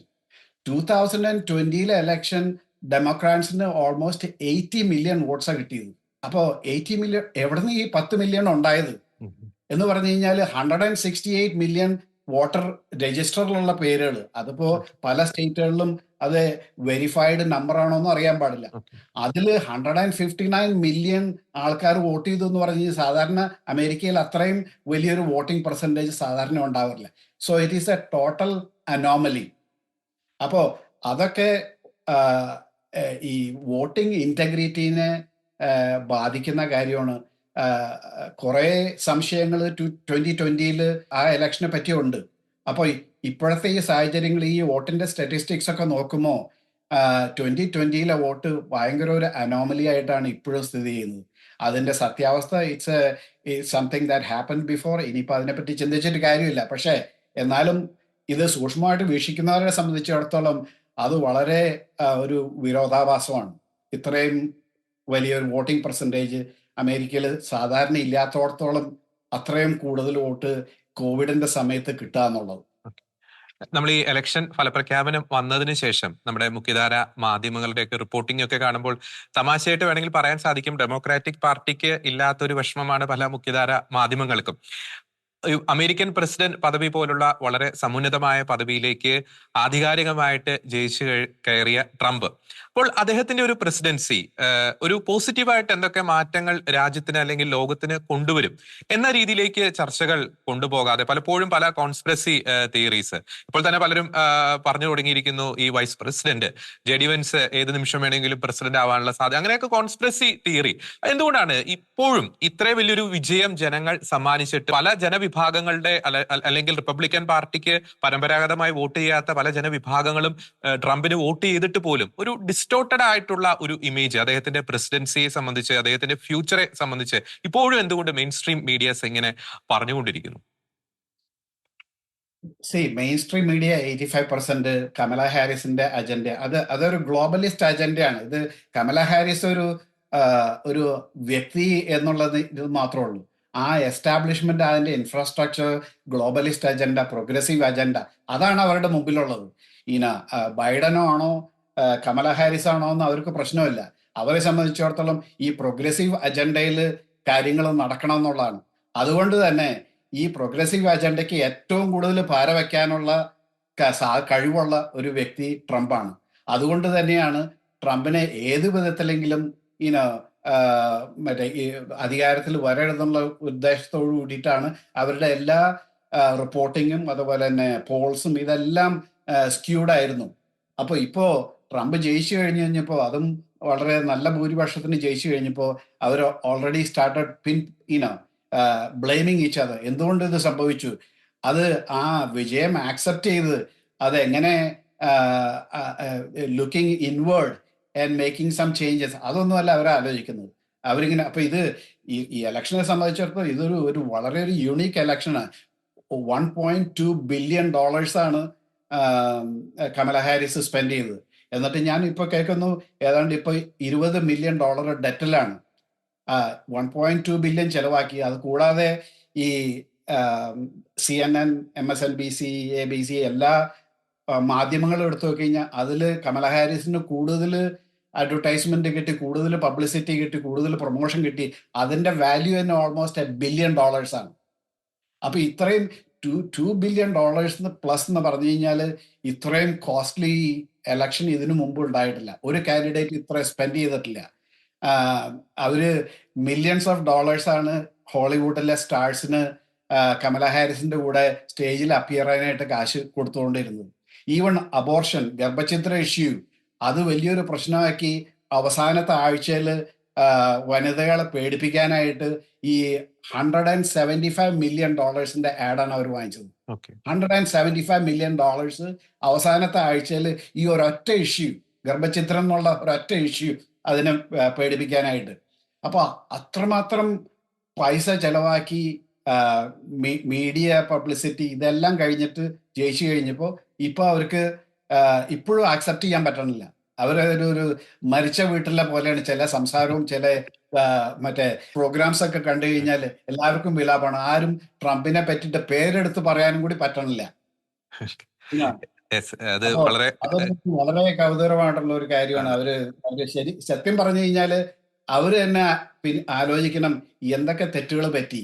അനാവശ്യമായിട്ടുള്ള ഈ woke issues, whether it is diversity and inclusion, transgender, അമിതമായിട്ടുള്ള LGBTQ പ്രൊമോഷൻ, മറ്റേ സെക്സ് ചേഞ്ച്, ഇതൊക്കെ വലിയ പ്രശ്നങ്ങളായിട്ട് ഇവര് കൊണ്ടുനടന്നിട്ട് അതൊക്കെ they have to tone down. അത് ഒരു സത്യസന്ധമായിട്ടുള്ള ഒരു ഇൻവേർഡ് അനാലിസിസ് ഉണ്ടെന്ന്, സോൾ സെർച്ചിങ് ഉണ്ടെങ്കിൽ മാത്രമേ അത് നടക്കുള്ളൂ. അതിന് തയ്യാറാവാതെ ഇപ്പോഴും അവര് ട്രംപിനെ ട്രംപ് പ്രൂഫ് ചെയ്യാൻ പല സ്റ്റേറ്റുകളും ട്രംപ് പ്രൂഫ് ചെയ്യാനായിട്ടുള്ള പരിപാടിയിലാണ്. അവർ ഡിപ്പോർട്ടേഷന് പ്രൊട്ടസ്റ്റ് നടത്തുന്നു. ഡിപ്പോർട്ടേഷൻ വരണമെന്നുണ്ടെങ്കിൽ അറ്റോർണി ജനറൽ, ആ സ്റ്റേറ്റിന്റെ അറ്റോർണി ജനറൽ കൂടെ പറ്റുള്ളൂ. അതൊന്നും നടക്കുന്ന കാര്യങ്ങളൊന്നുമല്ല. It's a federal jurisdiction. പക്ഷെ എന്നാലും അവർ ആ ഒരു മോഡലാണ് പോകുന്നത്. എങ്ങനെ എനിക്ക് കൗതുകരമായിട്ട് എനിക്ക് തോന്നിയത്, നാട്ടിലിപ്പോ ഇലക്ഷൻ കഴിഞ്ഞ് കഴിഞ്ഞാൽ ഒരു പാർട്ടി അധികാരത്തിൽ കയറി കഴിഞ്ഞാൽ അടുത്ത മറ്റേ ഒപ്പോസിഷൻ പാർട്ടിയുടെ ഡേ 1 മുതലുള്ള ഉദ്ദേശം അവരെ അംഗീകരിക്കാന്നുള്ളതല്ല, അവർക്ക് എങ്ങനെയെങ്കിലും ഫസ്റ്റ് തടസ്സം ഉണ്ടാക്കാന്നുള്ളത്. അതേ വിധത്തിലാണ് ഇവിടത്തെയും പെരുമാറ്റം. അത് കറക്റ്റാണ്.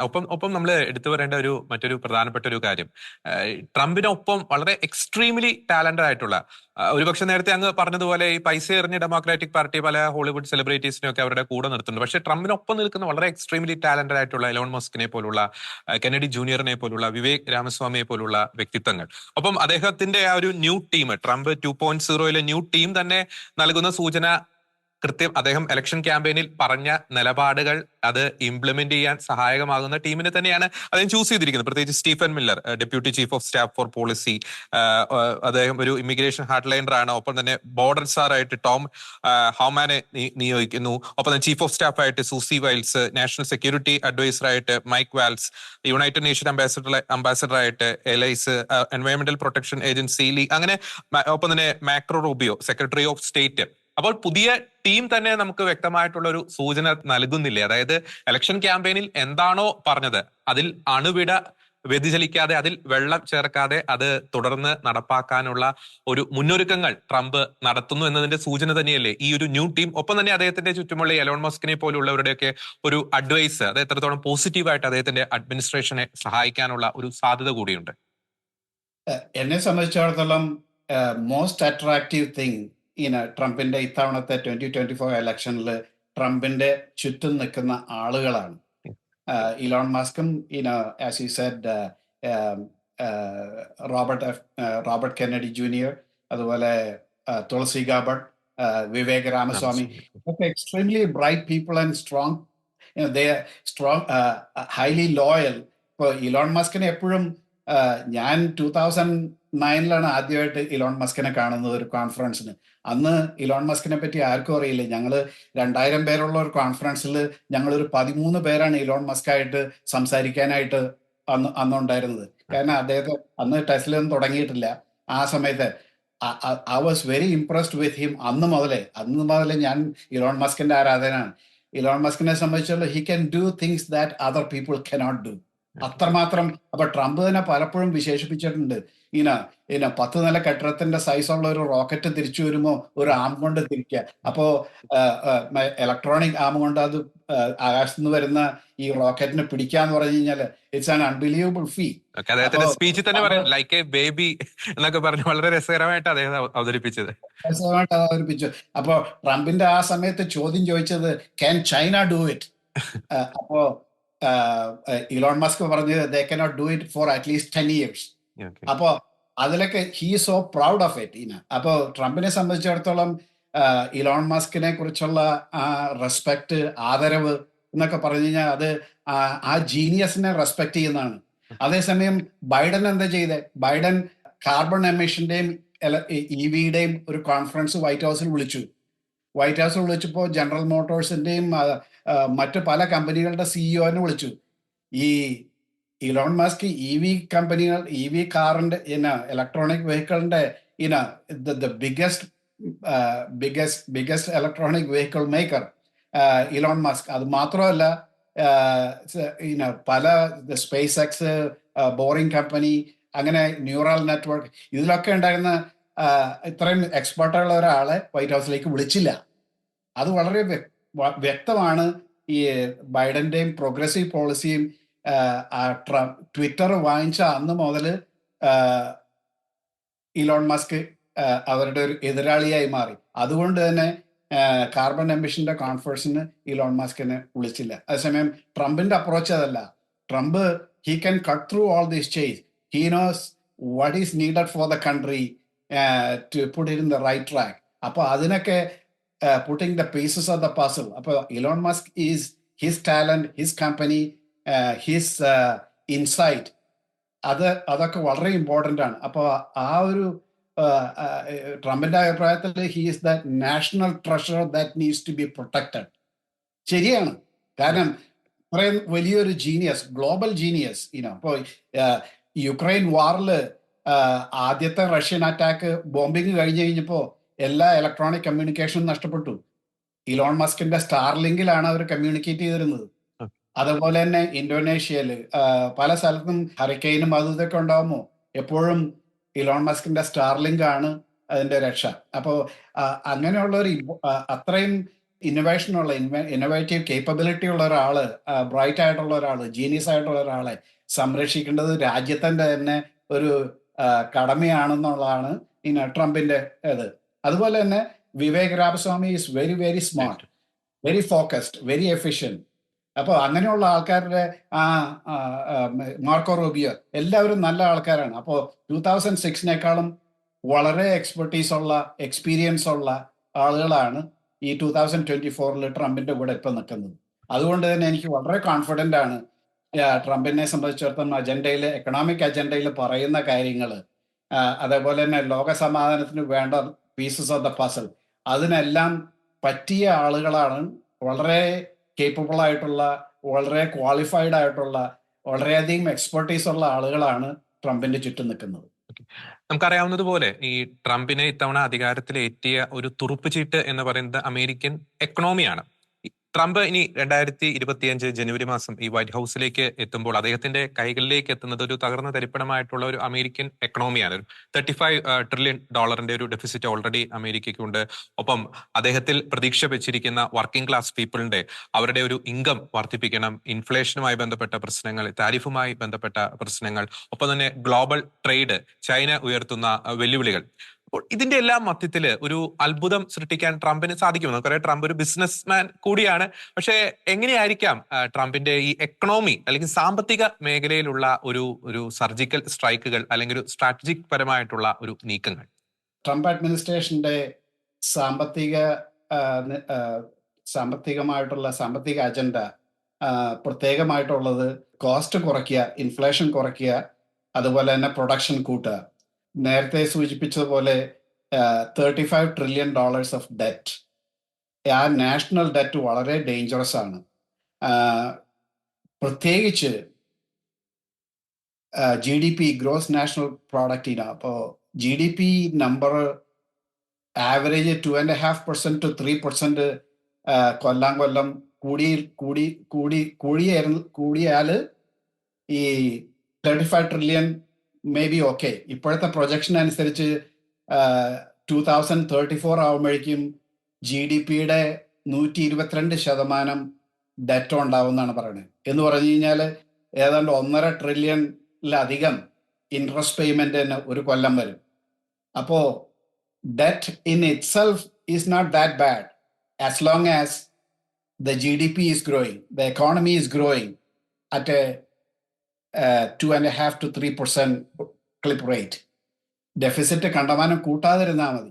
എന്ത് സംഭവിച്ചെന്ന് വെച്ചാൽ കോവിഡിന്റെ സമയത്ത് ട്രംപും അതിലൊരു ഭാഗഭാക്കാണ്.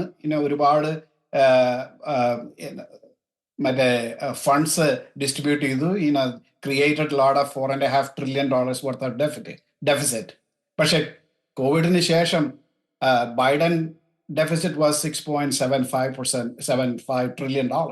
അപ്പോൾ പക്ഷേ economic growth was slowing, and it is already slowing. അപ്പോൾ ട്രംപിനെ സംബന്ധിച്ചിടത്തോളം the best way to deal with is to grow the economy at a faster pace and increase the real wages for the people. അത് കുറച്ച് tax cut കൊണ്ടുണ്ടാവാം, കുറെ inflation കുറയ്ക്കുന്നതുകൊണ്ട്, oil price കുറയ്ക്കുന്നതുകൊണ്ടിടാം. അങ്ങനെ പല സംവിധാനങ്ങളാണ് ട്രംപിന്റെ എക്കണോമിക് അജണ്ടയിലുള്ളത്. അപ്പോൾ അതൊക്കെ വന്നു കഴിഞ്ഞാൽ economy will grow and deficit will be lesser of a factor. But it is something that is very dangerous. നമ്മൾക്കറിയാം, ലോക ചരിത്രം നോക്കിക്കഴിഞ്ഞ് കഴിഞ്ഞാൽ പല രാജ്യങ്ങളും പണ്ടത്തെ രാജ്യങ്ങളൊക്കെ സ്പെയിൻ, അതുപോലെ തന്നെ ഇപ്പൊ പുതിയ Argentina, Turkey, Zimbabwe, there are so many countries spiraling inflation because of the national debt.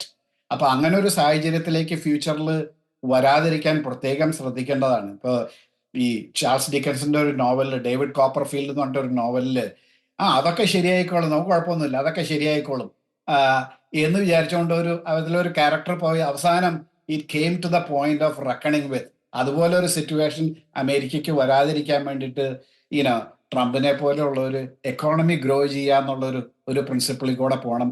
അതാണ് ട്രംപിന്റെ അജണ്ടയും. നമുക്കറിയാം, ഒരു പുതിയൊരു അഡ്മിനിസ്ട്രേഷൻ അധികാരം ഏറ്റെടുക്കുമ്പോൾ സ്വാഭാവികമായിട്ടും തങ്ങളുടെ എതിരാളികൾ ഭരണത്തിലിരുന്ന ആ ഒരു അവസരത്തിൽ അവർ നടത്തിയ കൊള്ളരുതായ്മകൾക്ക് നേരെ ഒരു അന്വേഷണം നടത്തുക സ്വാഭാവികമാണ്. 2016 ഒരു സിംഹമായിട്ടാണ് ട്രംപ് വൈറ്റ് ഹൗസിൽ എത്തിയതെങ്കിൽ 2024 ഒരു മുറിവേറ്റ സിംഹമായിട്ടാണ് വൈറ്റ് ഹൗസിൽ എത്തുന്നത് എന്ന് പറഞ്ഞാൽ അതിലൊട്ടും തന്നെ അതിശയോക്തിയില്ല. കാരണം ഈ പറയുന്ന 2020 മുതൽ 24 വരെയുള്ള കാലയളവിൽ വളരെ രീതിയിലുള്ള ഒരു വേട്ടയാടലുകൾക്ക് എതിരാളികളുടെ ഭാഗത്തുനിന്ന് അദ്ദേഹം വിധേയമായിട്ടുണ്ട്. ഇംപീച്ച്മെന്റ്, അദ്ദേഹത്തിന് നേരെ നടന്ന കേസുകൾ, അപവാദങ്ങൾ ഒക്കെ. അതുകൊണ്ട് തന്നെ ഈ 2025 അദ്ദേഹം വൈറ്റ് ഹൗസിൽ എത്തുമ്പോൾ ഈ പറയുന്ന ബൈഡൻ അഡ്മിനിസ്ട്രേഷന് നേരെ ഏതെങ്കിലും തരത്തിലുള്ള ഒരു അന്വേഷണത്തിന് ഉത്തരവിടാൻ അദ്ദേഹം തയ്യാറാകുമോ? 2016 ഈ വിഷയത്തിൽ അദ്ദേഹം സ്വീകരിച്ച ഒരു നിലപാട് എന്തായിരുന്നു? 2016 നമ്മൾ തിരിഞ്ഞു നോക്കുമ്പോൾ ഹിലരി ക്ലിന്റൺ തോറ്റു. പക്ഷെ Hillary Clinton 30,000 classified emails she destroyed. 8 cellphones destroyed, അത് ബ്ലീച്ച് ചെയ്തു. ലാപ്ടോപ്സിന്റെ സെർവേഴ്സ് കോടാലി കൊണ്ട് കൊത്തിപ്പൊളിച്ചു. ഇതൊക്കെ ഉണ്ടായിട്ടും Trump could have taken action against her. അപ്പോൾ ട്രംപിന്റെ മറുപടി എന്താ വെച്ച് കഴിഞ്ഞാൽ, she has suffered enough, he didn't want to proceed. പക്ഷേ ട്രംപ് അധികാരമേറ്റ ഉടനെ എന്താ ഉണ്ടായേ? റഷ്യ ഹോക്സ് ഉണ്ടായി, റഷ്യ കൊല്യൂഷൻ എന്ന് പറഞ്ഞിട്ട് ഒരു ഇതുണ്ടാക്കി. അത് ഹിലരി ക്ലിന്റണും ഡെമോക്രാറ്റിക് പാർട്ടിയും കൂടിയിട്ട് ഉണ്ടാക്കിയ, ഇല്ലാത്ത, വളരെ ഡെലിബറേറ്റ് ആയിട്ട് ഫാബ്രിക്കേറ്റ് ചെയ്ത ഒരു സ്റ്റോറിയാണ്. 2 കൊല്ലം അത് ഇൻവെസ്റ്റിഗേറ്റ് ചെയ്തു, hundreds of millions of dollars അതിനുവേണ്ടി ചെലവാക്കി. ഇതൊക്കെ കഴിഞ്ഞിട്ട് conclusion that was a fabricated story. അപ്പോൾ ട്രംപിനെ ശരിക്കും ഉപദ്രവിക്കാനായിട്ടുള്ള ഒരു അറ്റംപ്റ്റ് ആയിരുന്നു അത്. എന്നിരുന്നാലും Trump did not go against her for the classified information or anything what she did. അത് ഷീ ഹാസ് സഫേർഡ് ഇനഫ് എന്ന് പറഞ്ഞിട്ട് ഒന്ന് ചെയ്തു. ഇപ്പോഴത്തെ സാഹചര്യത്തിൽ ട്രംപ് ഒരു മുറിവേറ്റവനായിട്ട് തിരിച്ചു വരുന്നത്. പക്ഷെ എന്നിരുന്നാലും ട്രംപ് പലപ്പോഴും പറഞ്ഞിട്ടുണ്ട്, my best revenge is success. Show what I can do, show what I can do to America, show what I can do to the world. അതാണ് ബെസ്റ്റ് റിവെഞ്ച്. പക്ഷേ അതൊന്ന് ക്വാളിഫൈ ചെയ്ത് പറയുന്നതെന്ന് വെച്ച് കഴിഞ്ഞാൽ, ട്രംപിനെ ഒരുപാട് ഉപദ്രവിച്ചു. ജാനുവരി 6 പേരിലും, പിന്നെ മറ്റ് ട്രംപ് ടവറിന്റെ എസ്റ്റിമേറ്റ്, മാരോലാഗോ റിസോർട്ടിന്റെ എസ്റ്റിമേറ്റ്, അതൊക്കെ 18 ആക്ച്വലി ഇറ്റ് ഈസ്, ഏത് ബിസിനസ്സുകാരൻ്റെ അടുത്ത് ചോദിച്ചു കഴിഞ്ഞാലും ഇറ്റ് വാസ് എ റിഡിക്കുലസ് ആക്യുസേഷൻ. അതിന്റെ പേരിൽ കൺവിക്ട് ചെയ്ത് $450 million ബോണ്ട്. ഇത് ന്യൂയോർക്കിലൊക്കെ ആരെ പിടിച്ച് ജയിലിലിട്ട് കഴിഞ്ഞാലും 10 പൈസ കൊടുക്കാണ്ട് ബോണ്ട് ഇറക്കി വിടുന്ന ആൾക്കാർ, ട്രംപ് ഇത്രയും ബില്യൺസ് ഓഫ് ഡോളേഴ്സിന്റെ അസറ്റ്സ് ഉള്ള ഒരാളെ $450 million ബോണ്ട് വെച്ച് അവനെ ജയിലടക്കാൻ നോക്കി. ഇതുപോലെയുള്ള ഒരുപാട്, അപ്പൊ ആളുകളെ സംബന്ധിച്ചിടത്തോളം, അമേരിക്കൻസിനെ സംബന്ധിച്ചിടത്തോളം അവർക്ക് വളരെ വ്യക്തമായി ഇത് ഒരു പൊളിറ്റിക്കൽ പെർസിക്യൂഷനാണ്. അപ്പൊ ട്രംപിനെ സംബന്ധിച്ചിടത്തോളം ഒരു പേഴ്സണലായിട്ടൊരു റെസ്പോൺസിബിലിറ്റി ആയിട്ട് പുള്ളി എടുക്കുന്നതെന്ന് വെച്ച് കഴിഞ്ഞാൽ, എനിക്ക് വന്നതുപോലെ മറ്റാർക്കും, ഒരു അമേരിക്കക്കാരന് ഇത് സംഭവിക്കാൻ പാടില്ല. അതുകൊണ്ട് ഇത് പ്രാവർത്തികമാക്കിയ, ഇത് ഇങ്ങനെ ഈ അക്യൂസേഷൻസ്, ഇങ്ങനെ ഫാബ്രിക്കേഷനൊക്കെ ചെയ്തിട്ടുള്ള പല വ്യക്തികളെയും, പല കോൺസ്പിറസിയും, ഇതൊക്കെ ഇൻവെസ്റ്റിഗേറ്റ് ചെയ്യണം എന്നുള്ളതാണ്. അത് ട്രംപിന് വേണ്ടിയിട്ട് എന്നതിനേക്കാൾ കൂടുതൽ വേറൊരു അമേരിക്കനും ഇതുപോലൊരു സാഹചര്യം ഉണ്ടാവരുത്. ആരെങ്ങനെ പെർസിക്യൂട്ട് ചെയ്ത് ഡിപ്പാർട്ട്മെന്റ് ഓഫ് ജസ്റ്റിസ് ഒരു ആയുധമായിട്ട് ഓക്കെ. ഒരാൾക്കെതിരെ ഒരു അമേരിക്കക്കാരനെതിരായിട്ടും ഇനി തിരിയരുത് എന്നുള്ളൊരു ഉദ്ദേശത്തോടുകൂടി പല ഇൻവെസ്റ്റിഗേഷൻസ് ഉണ്ടാവും. അത് തന്നെ നേരത്തെ തന്നെ പറഞ്ഞിട്ടുണ്ട്. ഈ ഇമെയിലുകൾ, അതുപോലെ തന്നെ മെമ്മോസ്, ഇതൊന്നും നശിപ്പിക്കരുതെന്ന് പ്രത്യേകം വാണിംഗ് കൊടുത്തിട്ടുണ്ട്. അപ്പൊ എന്തായാലും കുറച്ച് ഇൻവെസ്റ്റിഗേഷൻസിനും അതൊക്കെ ഉണ്ടാവും. അത് അത്യാവശ്യമാണ് എൻ്റെ അഭിപ്രായത്തിൽ. ഇനി ഒരാളെയും ഒബാമയുടെ സമയത്ത് ദേ ഇൻവെസ്റ്റിഗേറ്റഡ് ഈ കൺസർവേറ്റീവ് ഗ്രൂപ്പ്സിന്റെ നോട്ട് ഫോർ പ്രോഫിറ്റ് ഓർഗനൈസേഷൻ മുഴുവൻ ഇൻവെസ്റ്റിഗേറ്റ് ചെയ്തു. ഓക്കെ. അപ്പോൾ അത് വലിയൊരു സംഭവമായിരുന്നു. അത് ഇൻകം ടാക്സ് ഡിപ്പാർട്ട്മെന്റിനെ റിപ്പബ്ലിക്കൻ പാർട്ടിയുടെ ഓർഗനൈസേഷൻസിനെതിരായിട്ട് തിരിച്ചതാണ്. അപ്പോൾ ഏത് പ്രസിഡന്റ് വന്നാലും കുറച്ചൊക്കെ ഇൻവെസ്റ്റിഗേഷൻ ഉണ്ടാവും. പക്ഷേ ട്രംപിനെ സംബന്ധിച്ചിടത്തോളം 2016 ഒന്നും ചെയ്തില്ല. പക്ഷേ അതിന് നല്ലൊരു തിരിച്ചടി അവർ തന്നെ ട്രംപിന് കൊടുത്തു. അപ്പോൾ ഇത്തവണ he will be very careful and he also want to protect Americans. ഒരു കൗതുകത്തിന് വേണ്ടി ചോദിക്കാൻ ആഗ്രഹിക്കുകയാണ്. ഈ ഒബാമയുടെ ഒരു സ്പീച്ച് ഉണ്ട്, ഒരു പാർട്ടിയിൽ അദ്ദേഹം നടത്തിയ ഒരു സ്പീച്ച്. അപ്പോൾ ഡൊണാൾഡ് ട്രംപും ആ ഒരു പാർട്ടിയിലുണ്ട്. അപ്പോൾ ഒബാമ ഡൊണാൾഡ് ട്രംപിനെ വളരെയധികം ഒരു വ്യക്തിപരമായിട്ട് കളിയാക്കുന്ന രീതിയിലുള്ള ഒരു പരാമർശങ്ങളൊക്കെ നടത്തുന്നു. അപ്പോൾ സോഷ്യൽ മീഡിയ പറയുന്ന ഒരു കാര്യമുണ്ട്, അന്ന് ട്രംപ് തീരുമാനിച്ചു ഞാൻ അമേരിക്കയുടെ പ്രസിഡന്റ് ആയിട്ട് അധികാരത്തിൽ വരും എന്നുള്ളത്. അതിനുള്ള ആ ഒരു നിശ്ചയദാർഢ്യം. അപ്പൊ ട്രംപിന്റെ ഒരു നേരത്തെ അങ്ങ് സൂചിപ്പിച്ചതുപോലെ ഒരു success is the best revenge എന്നതിന്റെ ഒരു വലിയൊരു ഉദാഹരണം തന്നെയല്ലേ ആ ഒരു സംഭവം. ഈ ദിവസങ്ങളിലൊക്കെ ആ ഒരു പ്രസംഗമൊക്കെ വളരെ രീതിയിൽ സോഷ്യൽ മീഡിയയിൽ ചർച്ചയാകുന്നുണ്ട്. അതുകൊണ്ട് തന്നെയാണ് ഞാൻ ആ ഒരു ചോദ്യം ചോദിക്കുന്നത്. അതെ, അതെ. വിൽ സ്മിത്ത് ആ ഒരു comedy type of event that was actually ട്രംപിനെ സംബന്ധിച്ചിടത്തോളം ഒത്തിരി ആരാധകര് ആ ഒരു ഒറ്റ ഫംഗ്ഷൻ കൊണ്ടുണ്ടായി. അതേസമയം കമല ഹാരിസ് അതിന് വന്നില്ല. എന്നിട്ട് ഒരു വീഡിയോ അയച്ചു കൊടുത്തു. ആ വീഡിയോ തന്നെ it was very poorly made. അപ്പോൾ ട്രംപിനെ സംബന്ധിച്ചിടത്തോളം ഐ തിങ്ക് ഈ 2024 ആ തിരിച്ചുവരവ് പല തലത്തിൽ നോക്കിക്കഴിഞ്ഞാൽ അതൊരു വലിയൊരു സംഭവം തന്നെയാണ്. ഓക്കെ. നമ്മൾ ഇനി ഇന്റർനാഷണൽ പൊളിറ്റിക്സിലേക്ക് കൂടി ഒന്ന് വരേണ്ടിയിരിക്കുന്നു. പ്രത്യേകിച്ച് മിഡിൽ ഈസ്റ്റ് ചർച്ച ചെയ്യാതെ നമുക്ക് ഈ ഒരു പ്രോഗ്രാം നമുക്ക് അവസാനിപ്പിക്കാൻ സാധിക്കില്ല. ഒരു തരത്തിൽ പറയുകയാണെങ്കിൽ ഈ ട്രംപ് വീണ്ടും അധികാരത്തിൽ വരുമ്പോൾ ഈ ചങ്കിടിക്കുന്ന രാജ്യങ്ങൾ നോർത്ത് കൊറിയ, ഇറാൻ, ചൈന, ഈ ഒരു ഫാക്ട് അത് എത്രത്തോളം അത് സത്യമാണ്? ആദ്യമായിട്ട് ഞാൻ let's take North Korea. Kim Jong Un 2016 Trump അധികാരത്തിലേറിയ ഉടനെ തന്നെ പറഞ്ഞു, ഞാൻ I will send ballistic missile to west coast of United States. Los Angeles area മുഴുവൻ തകർത്ത് കളയാനുള്ള ശക്തി എനിക്കുണ്ട്, ഞാൻ മിസൈൽസ് അങ്ങോട്ട് വിടും എന്നൊക്കെ പറഞ്ഞിട്ട് കുറേ ത്രട്ടൺ ചെയ്തു. 2-3 മിസൈല് ജപ്പാൻ എയർ സ്പേസിലേക്ക് വിടുകയും ചെയ്തു. അപ്പോൾ ട്രംപിന്റെ പ്രതികരണം ഇതായിരുന്നു, no, you have a small button, I have a big button, I can wipe you out എന്നുള്ളൊരു. അപ്പൊ അങ്ങനെ പറഞ്ഞു കഴിഞ്ഞപ്പോ the international media took it in a different way. They said that ഈ ട്രംപ് ഈ പിള്ളേരോട് കളിക്കണ മാതിരി ഇങ്ങനെയൊക്കെ വർത്താനം പറയാൻ പറ്റുമോ ഇയാളുടെ അടുത്ത്, ഒരു I have a bigger button എന്നൊക്കെ പറഞ്ഞു അങ്ങനെ കളിയാക്കി. പക്ഷേ അതിന്റെ കൂട്ടത്തിൽ Trump send a letter to Kim Jong Un. അതായത് what are you trying to achieve, എന്താണ് നിങ്ങളുടെ ഉദ്ദേശം? ഈ ബലിസ്റ്റിക് മിസൈൽ അങ്ങോട്ടും ഇങ്ങോട്ടും വിട്ട് if you are playing beyond the protection for the international waters and international space, you will get into trouble.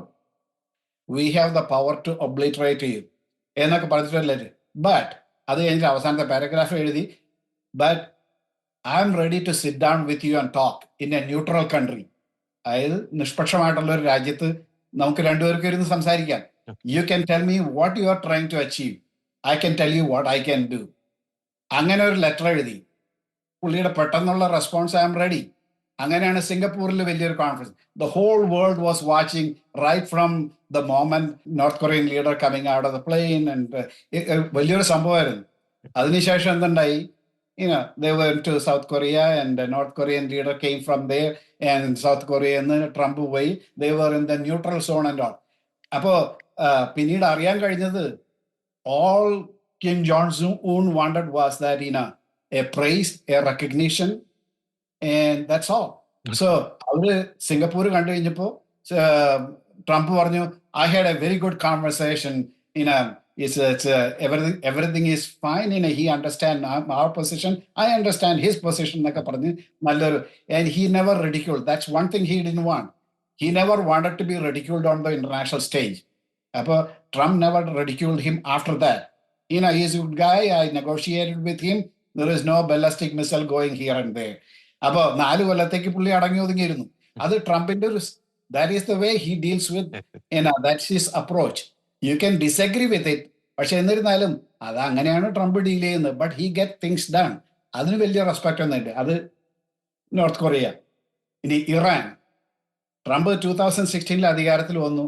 ഉടനെ തന്നെ first thing he did was that Iran ഡീലിൽ നിന്ന് പിൻവലിച്ചു, and the sanctions were reimposed. അപ്പോ ഇറാന്റെ oil production 3,21,000 barrels per day ആയിരുന്നു.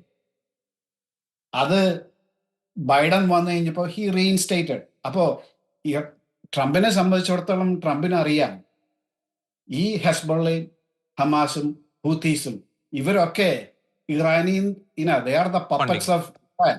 അവർക്ക് ഇറാനിൽ നിന്ന് കിട്ടുന്ന പൈസയാണ് അവരുടെ മെയിൻ ആയിട്ടുള്ളത്. ഇറാനിന് പൈസ ഇല്ലെങ്കിലോ, so turn off the tap. അതാണ് ട്രംപിന്റെ പോളിസി ആയിരുന്നത്. അപ്പൊ ഇറാൻ ഡീലിൽ നിന്ന്, ഒബാമയുടെ ഇറാൻ ഡീലിൽ നിന്ന് പിൻവലിച്ചു കഴിഞ്ഞപ്പോ അവരുടെ റവന്യൂ സ്ട്രീം വാസ് ലെസ്. അപ്പോ ഈ ബൈഡൻ വന്നു കഴിഞ്ഞപ്പോ ബൈഡനെ സംബന്ധിച്ചിടത്തോളം he want to reinstate Obama's Iran deal. അപ്പോ സാങ്ഷൻസ് പതുക്കനെ ഇൻഇഫക്റ്റീവ് ആക്കി.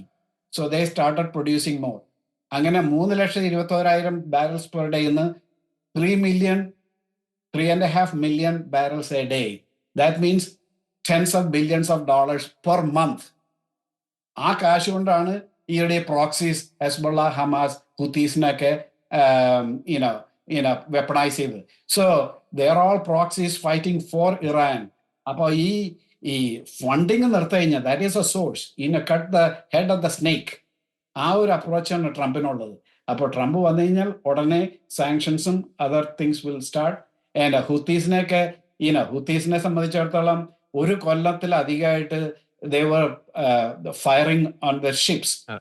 പക്ഷേ ഇടയ്ക്കൊക്കെ പോയി US ഒന്ന് ചെയ്യും. പക്ഷെ ട്രംപിന്, ഇഫ് ഇറ്റ് വാസ് ട്രംപ്, പണ്ട് സുലൈമാനിനെ എടുത്ത പോലെ 2 minute 30 second decision, Soleimani was out. അപ്പോ അതുപോലത്തെ ഹൂത്തീസ് എന്തെങ്കിലും ചെയ്യുകയാണെന്നുണ്ടെങ്കിൽ അടിച്ച് നിരപ്പാക്കി കഴിഞ്ഞാൽ അതോടുകൂടി പണി തീർന്നു. So whatever he does very decisively. On an international stage, he has done so many things like that. ഇപ്പോൾ പുള്ളി തുടങ്ങി വെച്ച ഒരു കാര്യം Abraham അക്കോർഡാണ്. UAE signed it, Sudan signed it, some of the other countries signed it. അപ്പൊ അത് Saudi അറേബ്യക്ക് extend ചെയ്യുന്നതിന് മുമ്പാണ്. ദെൻ കോവിഡ് വന്നു, അത് കഴിഞ്ഞിട്ട് everything happened. So that is, Abraham Accord is one of the very strategic peacemaking deal. അത് Biden അത് continue ചെയ്തില്ല. അതിന്റെ വലിയൊരു ഡിഫക്റ്റ് ഉണ്ട്. പിന്നെ അപ്പൊ ഇറാൻ, യുക്രൈൻ, നമ്മൾ കഴിഞ്ഞു. ചൈന ഏറ്റവും അൺഹാപ്പി ആയിട്ട്, ട്രംപ് ജയിച്ചതിൽ ഏറ്റവും അൺഹാപ്പി ആയിട്ടുള്ള ഒരു രാജ്യം ചൈനയാണ്. കാരണം ചൈനയെ സംബന്ധിച്ചിടത്തോളം, ഞാൻ വായിച്ചറിഞ്ഞിടത്തോളം കാലം 2027 ആവുമ്പോഴേക്കും they are ready to invite Taiwan.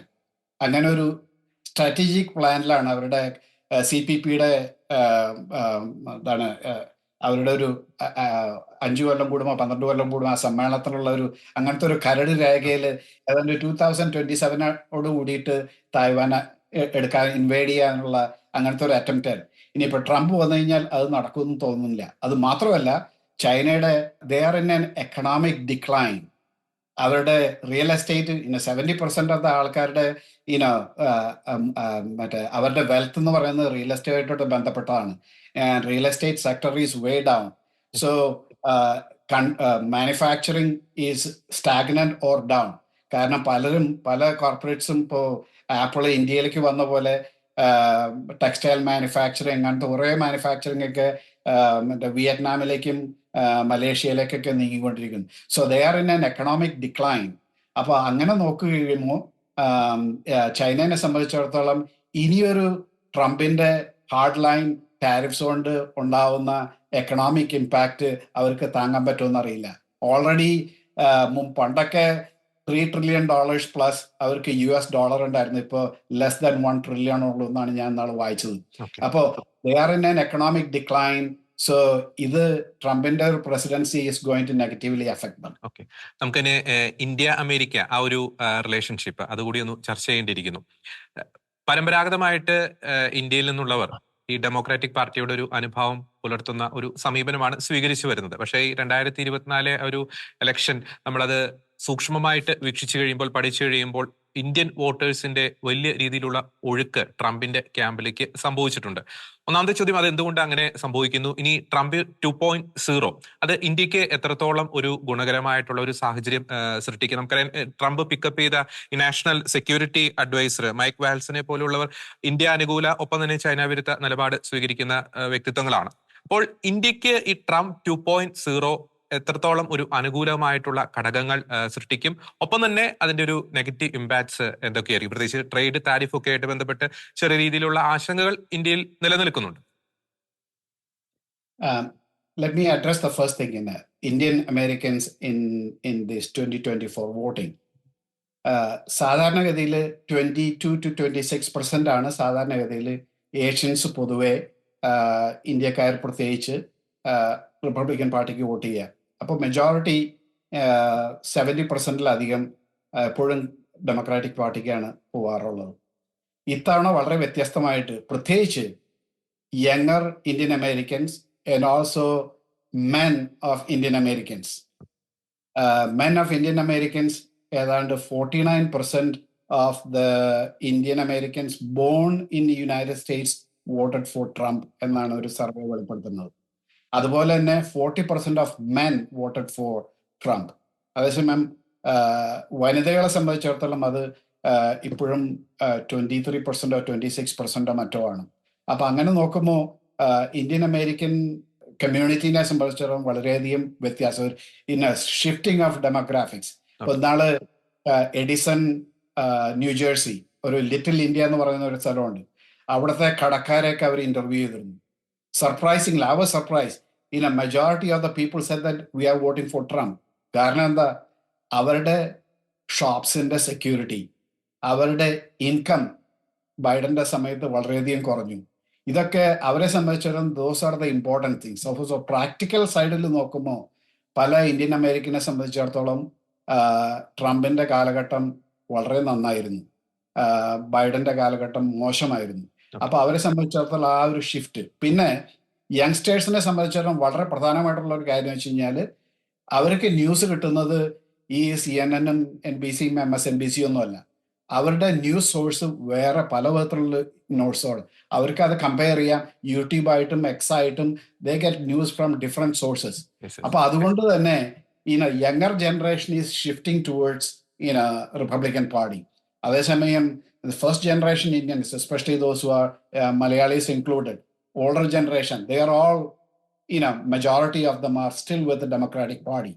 But they like, അവരെ സംബന്ധിച്ച് അവർക്ക് ഇഷ്ടമാണ് ഫിസിക്കൽ കൺസർവേറ്റീസം, മറ്റേ ഫാമിലി വാല്യൂസ്, ഇതൊക്കെ ഇഷ്ടമാണ്. പക്ഷെ അതിനേക്കാൾ ഉപരിയായിട്ട് they stick with the CNN, MSNBC, those type of ideology and some kind of animosity towards GOP. പക്ഷെ അത് ഇറ്റ്സ് എ ജനറേഷണൽ തിങ്. ഇനി ഒരു 10 കൊല്ലം കഴിയുമ്പോൾ അല്ല 15 കൊല്ലം കഴിയുമ്പോൾ things will be change. Maybe majority of the Indian Americans റിപ്പബ്ലിക്കൻസിനെ Republican കാൻഡിഡേറ്റിനെ സപ്പോർട്ട് ചെയ്യുന്നത്. ഇനി രണ്ടാമത്തത്, ഇനി ട്രംപ് 2.0 എന്ത് വ്യത്യാസം വരും എന്നുള്ളതാണ്. അഡ്വാൻറ്റേജസ് ആയിട്ടുള്ള ഒരു കാര്യം എന്ന് വെച്ച് കഴിഞ്ഞാൽ ചൈന ടാരിഫ്, അതുപോലെ തന്നെ diversification, single source procurement, supply chain management. അപ്പോൾ അതിൽ ചൈനനെ അവോയ്ഡ് ചെയ്യാനായിട്ടുള്ള ഒരുപാട് നീക്കങ്ങൾ വരും. അപ്പോൾ പല കാര്യങ്ങൾക്കും പല സെക്ടേഴ്സിലും India is the most qualified. India has the critical mass. India has the legacy of a democratic, pure democratic setup with a transparency. Cost ചിലപ്പോൾ ചൈനയുടെ അത്രയും കുറവായിരിക്കില്ല, വിയറ്റ്നാമിൻ്റെ അത്രയും കുറവായിരിക്കില്ല. പക്ഷേ അതേസമയം വളരെയധികം സ്കിൽഡ് ആയിട്ടുള്ള ലേബേഴ്സ് ഉണ്ട്, ഇൻഫ്രാസ്ട്രക്ചർ ഉണ്ട്, പ്രഡിക്റ്റബിൾ ജുഡീഷ്യൽ സിസ്റ്റം ഉണ്ട്. ഇതൊക്കെ വളരെ അഡ്വാൻറ്റേജസ് ആണ്. അപ്പോൾ ഇന്ത്യക്കാണ് ഏറ്റവും കൂടുതൽ അതിന്റെ അഡ്വാൻറ്റേജ്. ഇപ്പൊ ആപ്പിൾ ആണെങ്കിൽ ഇനി പല സൊഫിസ്റ്റിക്കേറ്റഡ് മാനുഫാക്ചറിങ് അതൊക്കെ ഇന്ത്യയിലേക്ക് വരും. പിന്നെ strategic partnership in defence and research alliance, അതിലും വലിയൊരു പുരോഗതി ഉണ്ടാവും. കാരണം ചൈനനെ കൗണ്ടർ ചെയ്യാൻ, ലെവറേജ് ചെയ്യാനായിട്ട്, കൗണ്ടർ ബാലൻസ് ചെയ്യാനായിട്ട് ഒരുപാട് നീക്കങ്ങൾ ട്രംപിന്റെ ഈ അഡ്മിനിസ്ട്രേഷനിൽ ഉണ്ടാവും. അതിലൊക്കെ ബെനിഫിഷ്യറി ആയിട്ട് വരാൻ പോകുന്നത് ഇന്ത്യയാണ്. ഇന്ത്യക്ക് മാത്രം അതിനുള്ള ക്രിട്ടിക്കൽ മാസ് ഉണ്ട്. So those are the good things. Bad things is that ടാരിഫിൽ കുറച്ച് ഡിസ്റപ്ഷൻ ഒക്കെ ഉണ്ടാവും. കാരണം ഇന്ത്യയിൽ നിന്ന് എക്സ്പോർട്ട് ചെയ്യുന്ന പല സാധനങ്ങൾക്ക് ഇവിടെ ഫ്രീ ട്രേഡ് ഇതനുസരിച്ച് ഇവിടെ ടാക്സ് ചുമത്താറില്ല. പക്ഷെ ചില കാര്യങ്ങൾക്ക് ചിലപ്പോൾ ടാരിഫിന്റെ പ്രശ്നങ്ങൾ ഉണ്ടാവും. അത് somewhere other Modi and Trump will resolve ചെയ്യും. മറ്റൊരു കാര്യമുള്ളത് H1B വിസാസ്, മൈഗ്രേഷൻ, അങ്ങനത്തെ ഇതുകളൊക്കെ. എനിക്ക് തോന്നുന്നില്ല H1B വിസയിൽ നമ്പർ കുറവുണ്ടാവുന്നോ. Trump is not against skilled migration. അപ്പൊ ആ ഒരു സെക്ടറിൽ ഞാൻ വലിയൊരു ചേഞ്ച് ഒന്നും ഉണ്ടാവുമെന്ന് തോന്നുന്നില്ല. ഔട്ട്സോഴ്സിങ്, അതിപ്പോ കുറെയൊക്കെ ഔട്ട്സോഴ്സിങ്ങിന്റെ പ്രശ്നം വെച്ചാൽ ഇപ്പോൾ കൂടുതൽ കമ്പനികൾ they want to get the things done in India. ഇപ്പോൾ ഇന്റർനെറ്റ് ബ്രോഡ്ബാൻഡ് അവൈലബിലിറ്റി ഒക്കെ വളരെ ഈസി ആയിട്ട് ഉണ്ട്, സെക്യൂരിറ്റി ഉണ്ട്. അപ്പോൾ പല കമ്പനികളും ഇപ്പോൾ ഒറക്കിൾ ചില സെക്ടേഴ്സിലൊക്കെ they are only hiring in India, they are not hiring in US. ആ പോളിസിയൊക്കെ കണ്ടിന്യൂ ചെയ്യും. കാരണം അത് ഇന്ത്യയെ സംബന്ധിച്ചിടത്തോളം അല്ലെങ്കിൽ ട്രംപിനെ സംബന്ധിച്ചിടത്തോളം ഒരു പ്രശ്നമില്ലാത്ത കാര്യമാണ്. അപ്പോൾ അതൊക്കെ it will benefit, more of those will be they. ഈ മാനുഫാക്ചറിങ് കൊണ്ടുവരിക എന്നുള്ളതാണ് one of the Trump's main idea. അപ്പോൾ അത് കുറെയൊക്കെ ഈ ടാരിഫ് ഉണ്ടാവും, സ്റ്റീൽ ഇൻഡസ്ട്രി, അങ്ങനത്തെ പക്ഷെ ഇന്ത്യനെ കാര്യമായിട്ട് അഫക്റ്റ് ചെയ്യില്ല ആ ഇൻഡസ്ട്രീസ് ഒന്നും. അതൊക്കെ മിക്കവാറും അതൊക്കെ those are directed against China. China always use to dump സ്റ്റീലൊക്കെ.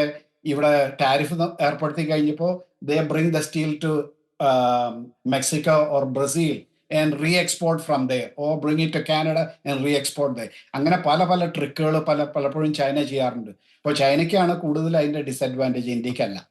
Donald Trump അദ്ദേഹം രണ്ടാം തവണയും തെരഞ്ഞെടുക്കപ്പെട്ടപ്പോൾ, അമേരിക്കൻ പ്രസിഡന്റ് പദവിയിലേക്ക് തെരഞ്ഞെടുക്കപ്പെട്ടപ്പോൾ ആദ്യം വിളിച്ച ലോക നേതാക്കൾ, ഒന്ന് ഇസ്രായേൽ പ്രധാനമന്ത്രി നെതന്യാഹു, ഒപ്പം തന്നെ നമ്മുടെ ഇന്ത്യൻ പ്രധാനമന്ത്രി നരേന്ദ്രമോദി. അപ്പോൾ ഒരു ഗ്ലോബൽ പൊളിറ്റിക്സിൽ അടുത്തൊരു 4 വർഷം അല്ലെങ്കിൽ ഭാവിയിൽ ഒരു അമേരിക്ക, ഇസ്രായേൽ, ഇന്ത്യ ഒരു അച്ചുതണ്ട് രൂപപ്പെടുന്നതിന്റെ ഒരു സൂചനയായിട്ട് ഈ ആദ്യ ഫോൺ വിളികളെ നമുക്ക് അങ്ങനെ വ്യാഖ്യാനം ചെയ്യാൻ സാധിക്കുമോ, ശ്രീ ജോസഫ് മേൽക്കരൻ? തീർച്ചയായിട്ടും. ട്രംപും നെതന്യാഹു, മോഡി, ഇവർ മൂന്നുപേരും നല്ലൊരു കെമിസ്ട്രി ഉണ്ട്. മോഡിയും നെതന്യാഹുവും വെരി പോളിഷ്ഡ് ആണ്. Trump is a very sometimes the way he talks and acts is some people cannot agree with. That's the way he grew up. That's not going to change, but he brings the results. പക്ഷെ എന്നിരുന്നാലും ആ personalities തമ്മിൽ നല്ലൊരു chemistry ഉണ്ട്. Israel കാര്യം ലോകത്തിന്റെ ഭൂപടത്തിൽ നോക്കുമ്പോൾ ഒരു ചെറുവിരലിന്റെ അത്രേ ഉള്ളൂ. എന്നിരുന്നാൽ തന്നെയും ഞാൻ ഈയിടെ വായിക്കുകയുണ്ടായി, ഇന്നോവേഷൻ, പുതിയ വെദർ ഇറ്റ് ഈസ് AI അല്ലെങ്കിൽ defence equipment, highest level of technology. ആ technology ഇന്നോവേഷനിൽ 70 to 80% of the innovation comes from US or US companies. 7% of the world's innovation is in Israel. That's an absolutely amazing power of such a small country. And India is even behind Israel in terms of some critical areas. But India has got the largest critical mass of very talented people. അപ്പോൾ അവർക്ക് so there is a chemistry between them. And other countries, 2 countries that I will add is Japan and Australia. Yes. അപ്പോൾ ഈ 5 രാജ്യങ്ങൾ there is a very good chemistry, very good common objective, and also opportunity. ഈ ഒരു strategic അലയൻസിന് നല്ലൊരു opportunity ഉള്ള രാജ്യങ്ങളാണ്. അപ്പോൾ Trump ആദ്യമായിട്ട് അവരെ കോണ്ടാക്ട് ചെയ്ത് തന്നെ അതിൻ്റെ ഒരു ലക്ഷണമാണ്. പിന്നെ ഫ്യൂച്ചറിൽ അത്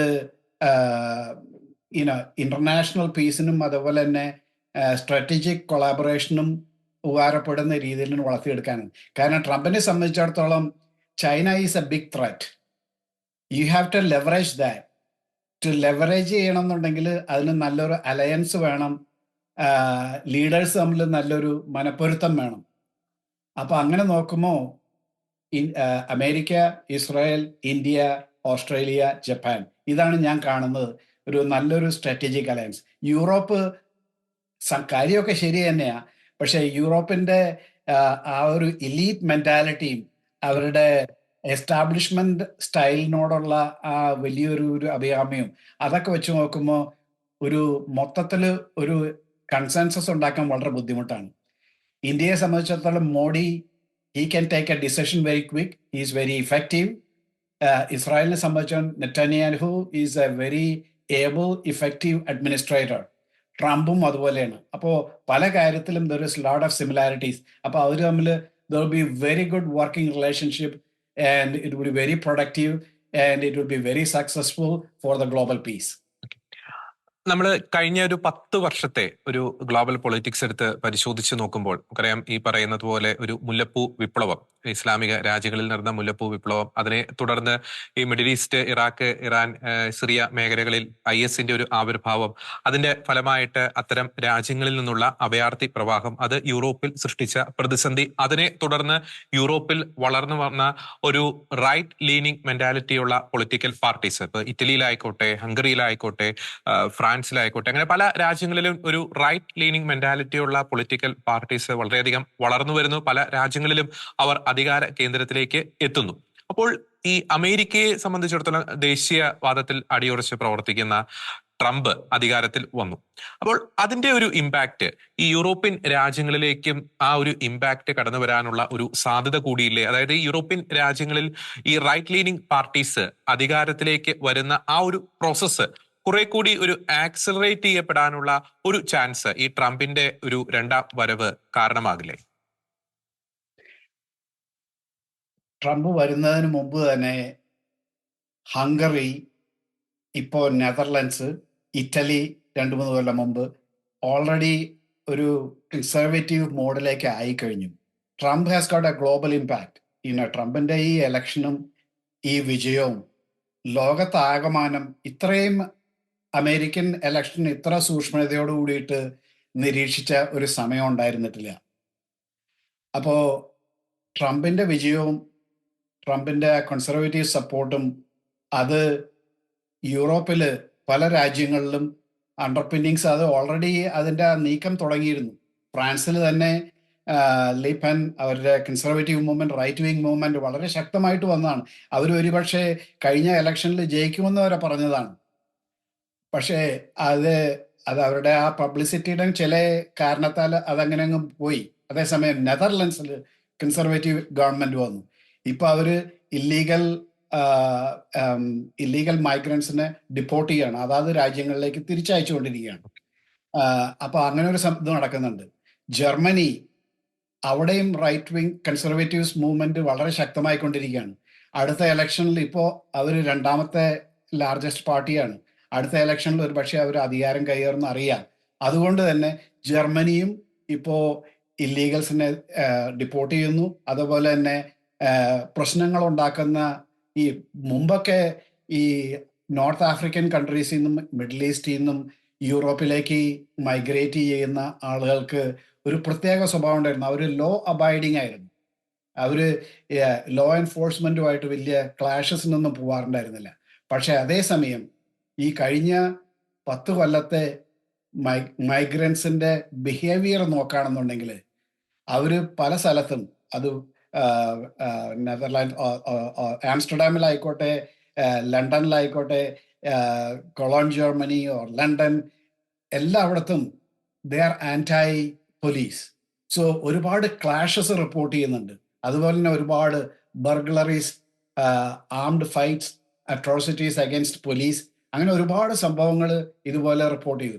അപ്പോൾ ഇതൊക്കെ അവിടുത്തെ സാധാരണ ജനങ്ങളെ സംബന്ധിച്ചിടത്തോളം വലിയൊരു ഇതൊന്നും കേൾക്കാത്തതാണ്. പല സ്ഥലത്തും ഇങ്ങനെ സംഭവങ്ങളൊക്കെ കേൾക്കാത്തതാണ്. ഈ പുതിയ മൈഗ്രേഷനും ലീഗൽ ആൻഡ് ഇല്ലീഗൽ വന്നതിന് ശേഷം പല സിറ്റികളിലും ഇതുപോലെ പ്രശ്നങ്ങളുണ്ട്. അപ്പോൾ ആ യൂറോപ്യൻ കൺട്രീസ്, ഇപ്പോൾ പോളണ്ടിൽ നടക്കില്ല. പോളണ്ട് നേരത്തെ തന്നെ വളരെ സ്ട്രിക്റ്റ് ആയിട്ടുള്ള പോളിസീസ് ഉണ്ടായിരുന്നു. അവിടെ ശക്തമായിട്ടുള്ള കൺസർവേറ്റീവ് ഗവൺമെന്റുമാണ്, അത് സ്റ്റെപ്സ് കൊടുക്കുന്നുണ്ട്. അപ്പോൾ അവിടെ ഇതൊന്നും നടക്കില്ല. അതേസമയം ഫ്രാൻസ്, ജർമ്മനി, നെതർലാൻഡ്സിൽ ഇപ്പോൾ ഗവൺമെന്റ് വന്നു കഴിഞ്ഞു. മറ്റേ ഫിൻലാൻഡ്, അങ്ങനെ പല രാജ്യങ്ങൾ, ബെൽജിയത്തിലൊക്കെ ചില സിറ്റിയിൽ യുനോ അവിടെ ഷാരിയ ലോ ആണ് എൻഫോഴ്സ് ചെയ്യുന്നത്. കാരണം അത് ലീഗൽ അല്ല, എന്നാലും ആ സ്ഥലത്ത് അവിടുത്തെ local police they don't enforce the law, they leave it to the people who live they. അവിടെയൊക്കെ ഷാരിയ ലോ ആണ്. അപ്പൊ ഇങ്ങനത്തെ സംഭവങ്ങളൊക്കെ യൂറോപ്പിനെ മാറ്റിമറിച്ചുകൊണ്ടിരിക്കുക. പല ഈവൻ മുസ്ലിം കമ്മ്യൂണിറ്റി 13-14% ഉള്ളെങ്കിലും പല രാജ്യങ്ങളിലും they want to declare the country as Islamic government or. അപ്പൊ ആ ഒരു നീക്കം സ്റ്റാർട്ട് ചെയ്യുന്നപ്പോൾ ആൾക്കാർ ഇപ്പോഴാണ് റിയലൈസ് ചെയ്യണുള്ളത്. Europeans are very naive about it. അപ്പൊ അതിന്റെ ഒരു പ്രത്യാഘാതം ഉണ്ടാകുന്നതിന് മുമ്പ് കൺസർവേറ്റീവ്സ് മൂവ്മെന്റ്, ഇപ്പോൾ ട്രംപിന്റെ ഇലക്ഷൻ പ്രത്യേകിച്ച് യൂറോപ്യൻ കൺട്രീസിൽ കൺസർവേറ്റീവ് മൂവ്മെന്റ് കുറെ ശക്തിപ്പെടാനായിട്ട് വളരെയധികം സാധ്യതയുണ്ട്. ആ പ്രോസസ്സ് വളരെയധികം ആക്സലറേറ്റ് ചെയ്യും. ഏറ്റവും അവസാനമായിട്ട് നമ്മൾ ഇവിടെ ഡിസ്കസ് ചെയ്ത എല്ലാ ഫാക്ടേഴ്സ്, ഇപ്പൊ എക്കണോമി ആയിക്കോട്ടെ, ഇമിഗ്രേഷൻ ആയിക്കോട്ടെ, അതിനേക്കാൾ എല്ലാം ഉപരി നമ്മളൊരു സ്പിരിച്വൽ പോയിന്റ് ഓഫ് വ്യൂവിൽ നോക്കുമ്പോൾ ട്രംപ് ദൈവവിശ്വാസത്തിന് കൊടുത്ത, പ്രത്യേകിച്ച് ക്രൈസ്തവ വിശ്വാസത്തിന് കൊടുത്ത ആ ഒരു പ്രാധാന്യം അത് വളരെയധികം എടുത്തു പറയേണ്ടതാണ്. ഇപ്പൊ ഒരു ദിവസം മുമ്പ് ട്രംപിന്റെ സാമൂഹ്യ മാധ്യമത്തിൽ ഈ എല്ലാ സ്റ്റേറ്റ്സിന്റെയും ഒരു റിസൾട്ട് അനൗൺസ് ചെയ്തപ്പോൾ അദ്ദേഹം പറഞ്ഞൊരു കാര്യമുണ്ട്: thank you God won all swing states and the popular vote by almost 7 million voters. നമുക്കറിയാം ഈ ഒരു കാലഘട്ടത്തിൽ ദൈവം എന്ന ഒരു പേര് പോലും ഉച്ചരിക്കാൻ ഭയപ്പെടുന്ന ഭരണാധികാരികളുള്ള ഈ ഒരു ലോകത്ത് ഇപ്പൊ ക്രിസ്മസ് കാലഘട്ടമൊക്കെ വരികയാണ്. മെറി ക്രിസ്മസ് എന്ന വാക്കിന് ഒരു അപ്രഖ്യാപിത വിലക്ക് പല രാജ്യങ്ങളിലും നിലനിൽക്കുന്ന ഒരു കാലഘട്ടത്തിൽ ദൈവവിശ്വാസത്തിന് താൻ ക്രൈസ്തവനാണ്, ക്രൈസ്തവ വിശ്വാസിയാണ്, ക്രൈസ്തവ വിശ്വാസത്തെ എന്നും ഉയർത്തിപ്പിടിക്കും എന്ന ചങ്കൂറ്റത്തോടെ ട്രംപ് പറഞ്ഞ ആ ഒരു നിലപാടുകൾ, ഈ ജെൻഡർ ഐഡിയോളജിയുമായി അദ്ദേഹം അതുമായി ബന്ധപ്പെട്ട് പരമ്പരാഗത മൂല്യങ്ങളോട് ചേർന്ന് അദ്ദേഹം എടുത്ത നിലപാടുകൾ, പ്രോലൈഫുമായി ബന്ധപ്പെട്ട് അദ്ദേഹം എടുത്ത നിലപാടുകൾ, ഒരു തരത്തിൽ നോക്കുമ്പോൾ മറ്റേത് ഫാക്ടേഴ്സിനേക്കാളും ഒക്കെ ഉപരിയായി ഈ ദൈവത്തിന് അദ്ദേഹം കൊടുത്ത ആ ഒരു മഹത്വം അത് വലിയൊരു പങ്ക് വഹിച്ചിട്ടില്ല അദ്ദേഹത്തിന്റെ ഈ ഒരു തിരിച്ചുവരവിൽ. ഈ തിരിച്ചുവരൽ വളരെ ശ്രദ്ധേയമായിട്ടുള്ള ഒരു കാര്യം അതാണ്. ദൈവത്തിനെ വൈറ്റ് ഹൗസിലേക്ക് കൊണ്ടുവരിക, ക്രിസ്ത്യാനിറ്റിയുടെ ഒരു പ്രതീകമായിട്ട് വൈറ്റ് ഹൗസിൽ ഒരാളുണ്ടാകുക, അതേസമയം ഫാമിലി മൂല്യങ്ങളും അതുപോലെ തന്നെ ഫാമിലി ലൈഫ്, പ്രോ ലൈഫ്, ആ ഒരു അജണ്ട വൈറ്റ് ഹൗസിലേക്ക് കൊണ്ടുവരിക. അതുപോലെ തന്നെ ജനങ്ങളെ സംബന്ധിച്ചിടത്തോളം ക്രിസ്മസ് ഒബാമയുടെ സമയത്തായിരുന്നു എല്ലാം ഹോളിഡേയ്സ് ആക്കി മാറ്റണം, ഹോളിഡേയ്സ്, ക്രിസ്മസ് മാറ്റി ഹോളിഡേ. അന്ന് ജനങ്ങളാണ് അത് എതിർത്തത്. പല ഡിപ്പാർട്ട്മെന്റ് സ്റ്റോറും ജനങ്ങൾ ബോയ്ക്കോട്ട് ചെയ്യാൻ തുടങ്ങി കഴിഞ്ഞപ്പോൾ ഉടനെ അത് നിർത്തി അവർ തിരിച്ച് ക്രിസ്മസിലേക്ക് തിരിച്ചു വന്നു.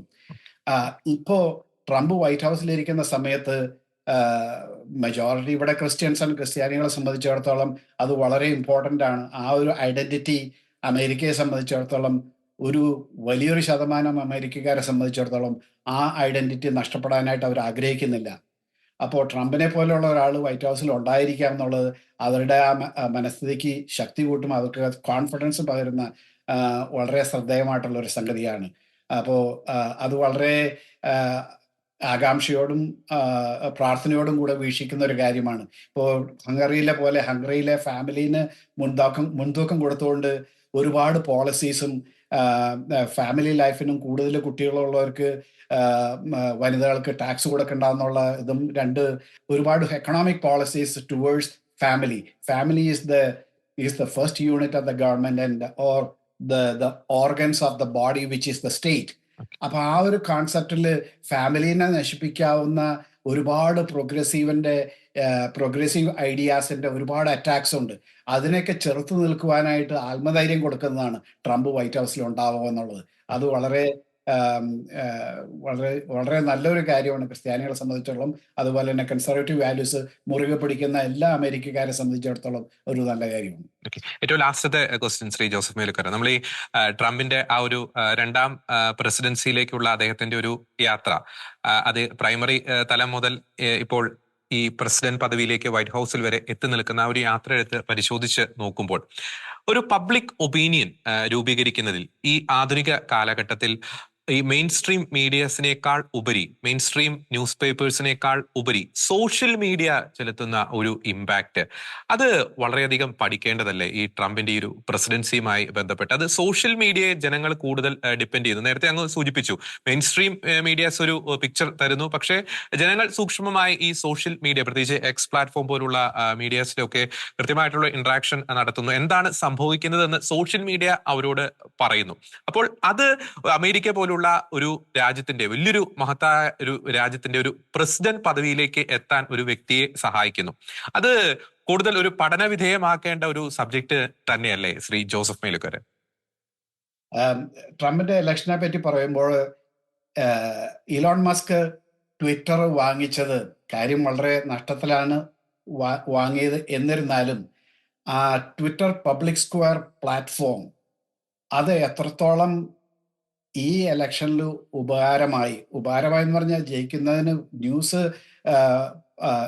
പബ്ലിഷ് ചെയ്യുന്നത് മാത്രമല്ല, മറ്റ് ഓൾട്ടർനേറ്റീവ്സ് വളരെ കാൽക്കുലേറ്റഡ് ആയിട്ട് മിസ്ഇൻഫർമേഷൻ കൊടുക്കുന്ന സോഷ്യൽ മീഡിയ ഉപയോഗിച്ചുകൊണ്ട് തന്നെയുള്ള അങ്ങനത്തെ അറ്റംപ്റ്റ് ഫോയിൽ ചെയ്യാനായിട്ട് ഈ എക്സ് വളരെയധികം കാരണമായി. കാരണം ഇപ്പോൾ വേൾഡ് ലീഡേഴ്സിനെ നോക്കിക്കഴിഞ്ഞാൽ 95% ഓഫ് ദ വേൾഡ് ലീഡേഴ്സ് എവിടെയാണോ അവർ ആദ്യമായിട്ട് അവർക്ക് എന്തെങ്കിലും ലോകത്തിനോട് പറയണമെന്നുണ്ടെങ്കിൽ ആദ്യം പോകുന്നത് എക്സിലാണ്, ട്വിറ്ററിലാണ്. ഇപ്പോ ഓൾമോസ്റ്റ് കുറച്ച് കഴിയുമ്പോൾ 100% of the world leaders and business leaders they will be going to X for talking to the world. അപ്പോൾ അങ്ങനെ ഒരു പബ്ലിക് സ്ക്വയർ, ഒരു ഇൻഡിപെൻഡന്റ് ആയിട്ട് ആരുമായിട്ട് ചായവില്ലാത്ത ഒരു മീഡിയ ആയിട്ട്, public freedom, public expression of opinion, അതിനുള്ളൊരു മേഖല, ഒരു പ്ലാറ്റ്ഫോമായിട്ട് നിൽക്കുന്നത് വളരെ നല്ലത്. അതുകൊണ്ട് തന്നെ ഇപ്പോൾ ഫേസ്ബുക്ക് പോലുള്ള പല ലെഫ്റ്റ് ലീനിങ് ആയിട്ടുള്ള പല സോഷ്യൽ മീഡിയ ഉണ്ട്. അതിനൊക്കെ കൗണ്ടർ ചെയ്യാനായിട്ട്, ഒരു ബാലൻസ് ചെയ്യാനായിട്ട് അതിന് സാധിച്ചു. പക്ഷെ ആ സോഷ്യൽ മീഡിയയുടെ ഇമ്പാക്റ്റ് ഏറ്റവും കൂടുതൽ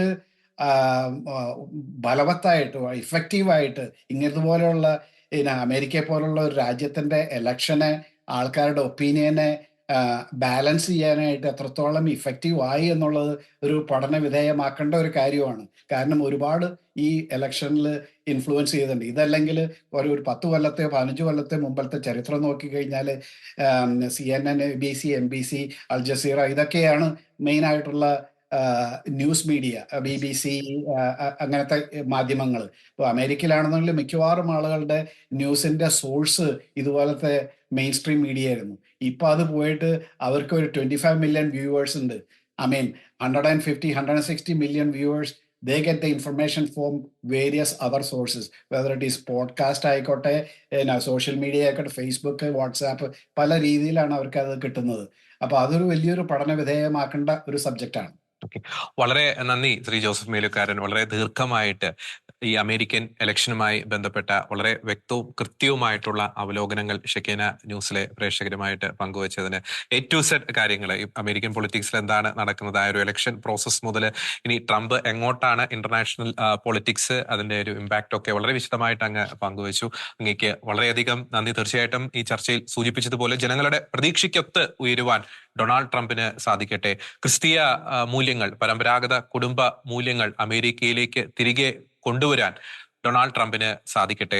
അതിനുള്ള എല്ലാ ആശംസകളും എല്ലാ പ്രാർത്ഥനകളും അമേരിക്കയുടെ 47ാമത്തെ പ്രസിഡന്റായി അധികാരം ഏറ്റെടുക്കാൻ പോകുന്ന ഡൊണാൾഡ് ട്രംപിന് നേരുന്നു. ദൈവം അദ്ദേഹത്തെ അനുഗ്രഹിക്കട്ടെ, അദ്ദേഹത്തിന്റെ പ്രസിഡൻസിയെ കൂടുതൽ അനുഗ്രഹപ്രദമാക്കട്ടെ എന്ന ആശംസയോടെ ഷെക്കേന ന്യൂസ് ഒരുക്കിയ പ്രത്യേക അവലോകന പ്രോഗ്രാം അവസാനിക്കുന്നു. എല്ലാ പ്രിയപ്പെട്ട പ്രേക്ഷകർക്കും നന്ദി.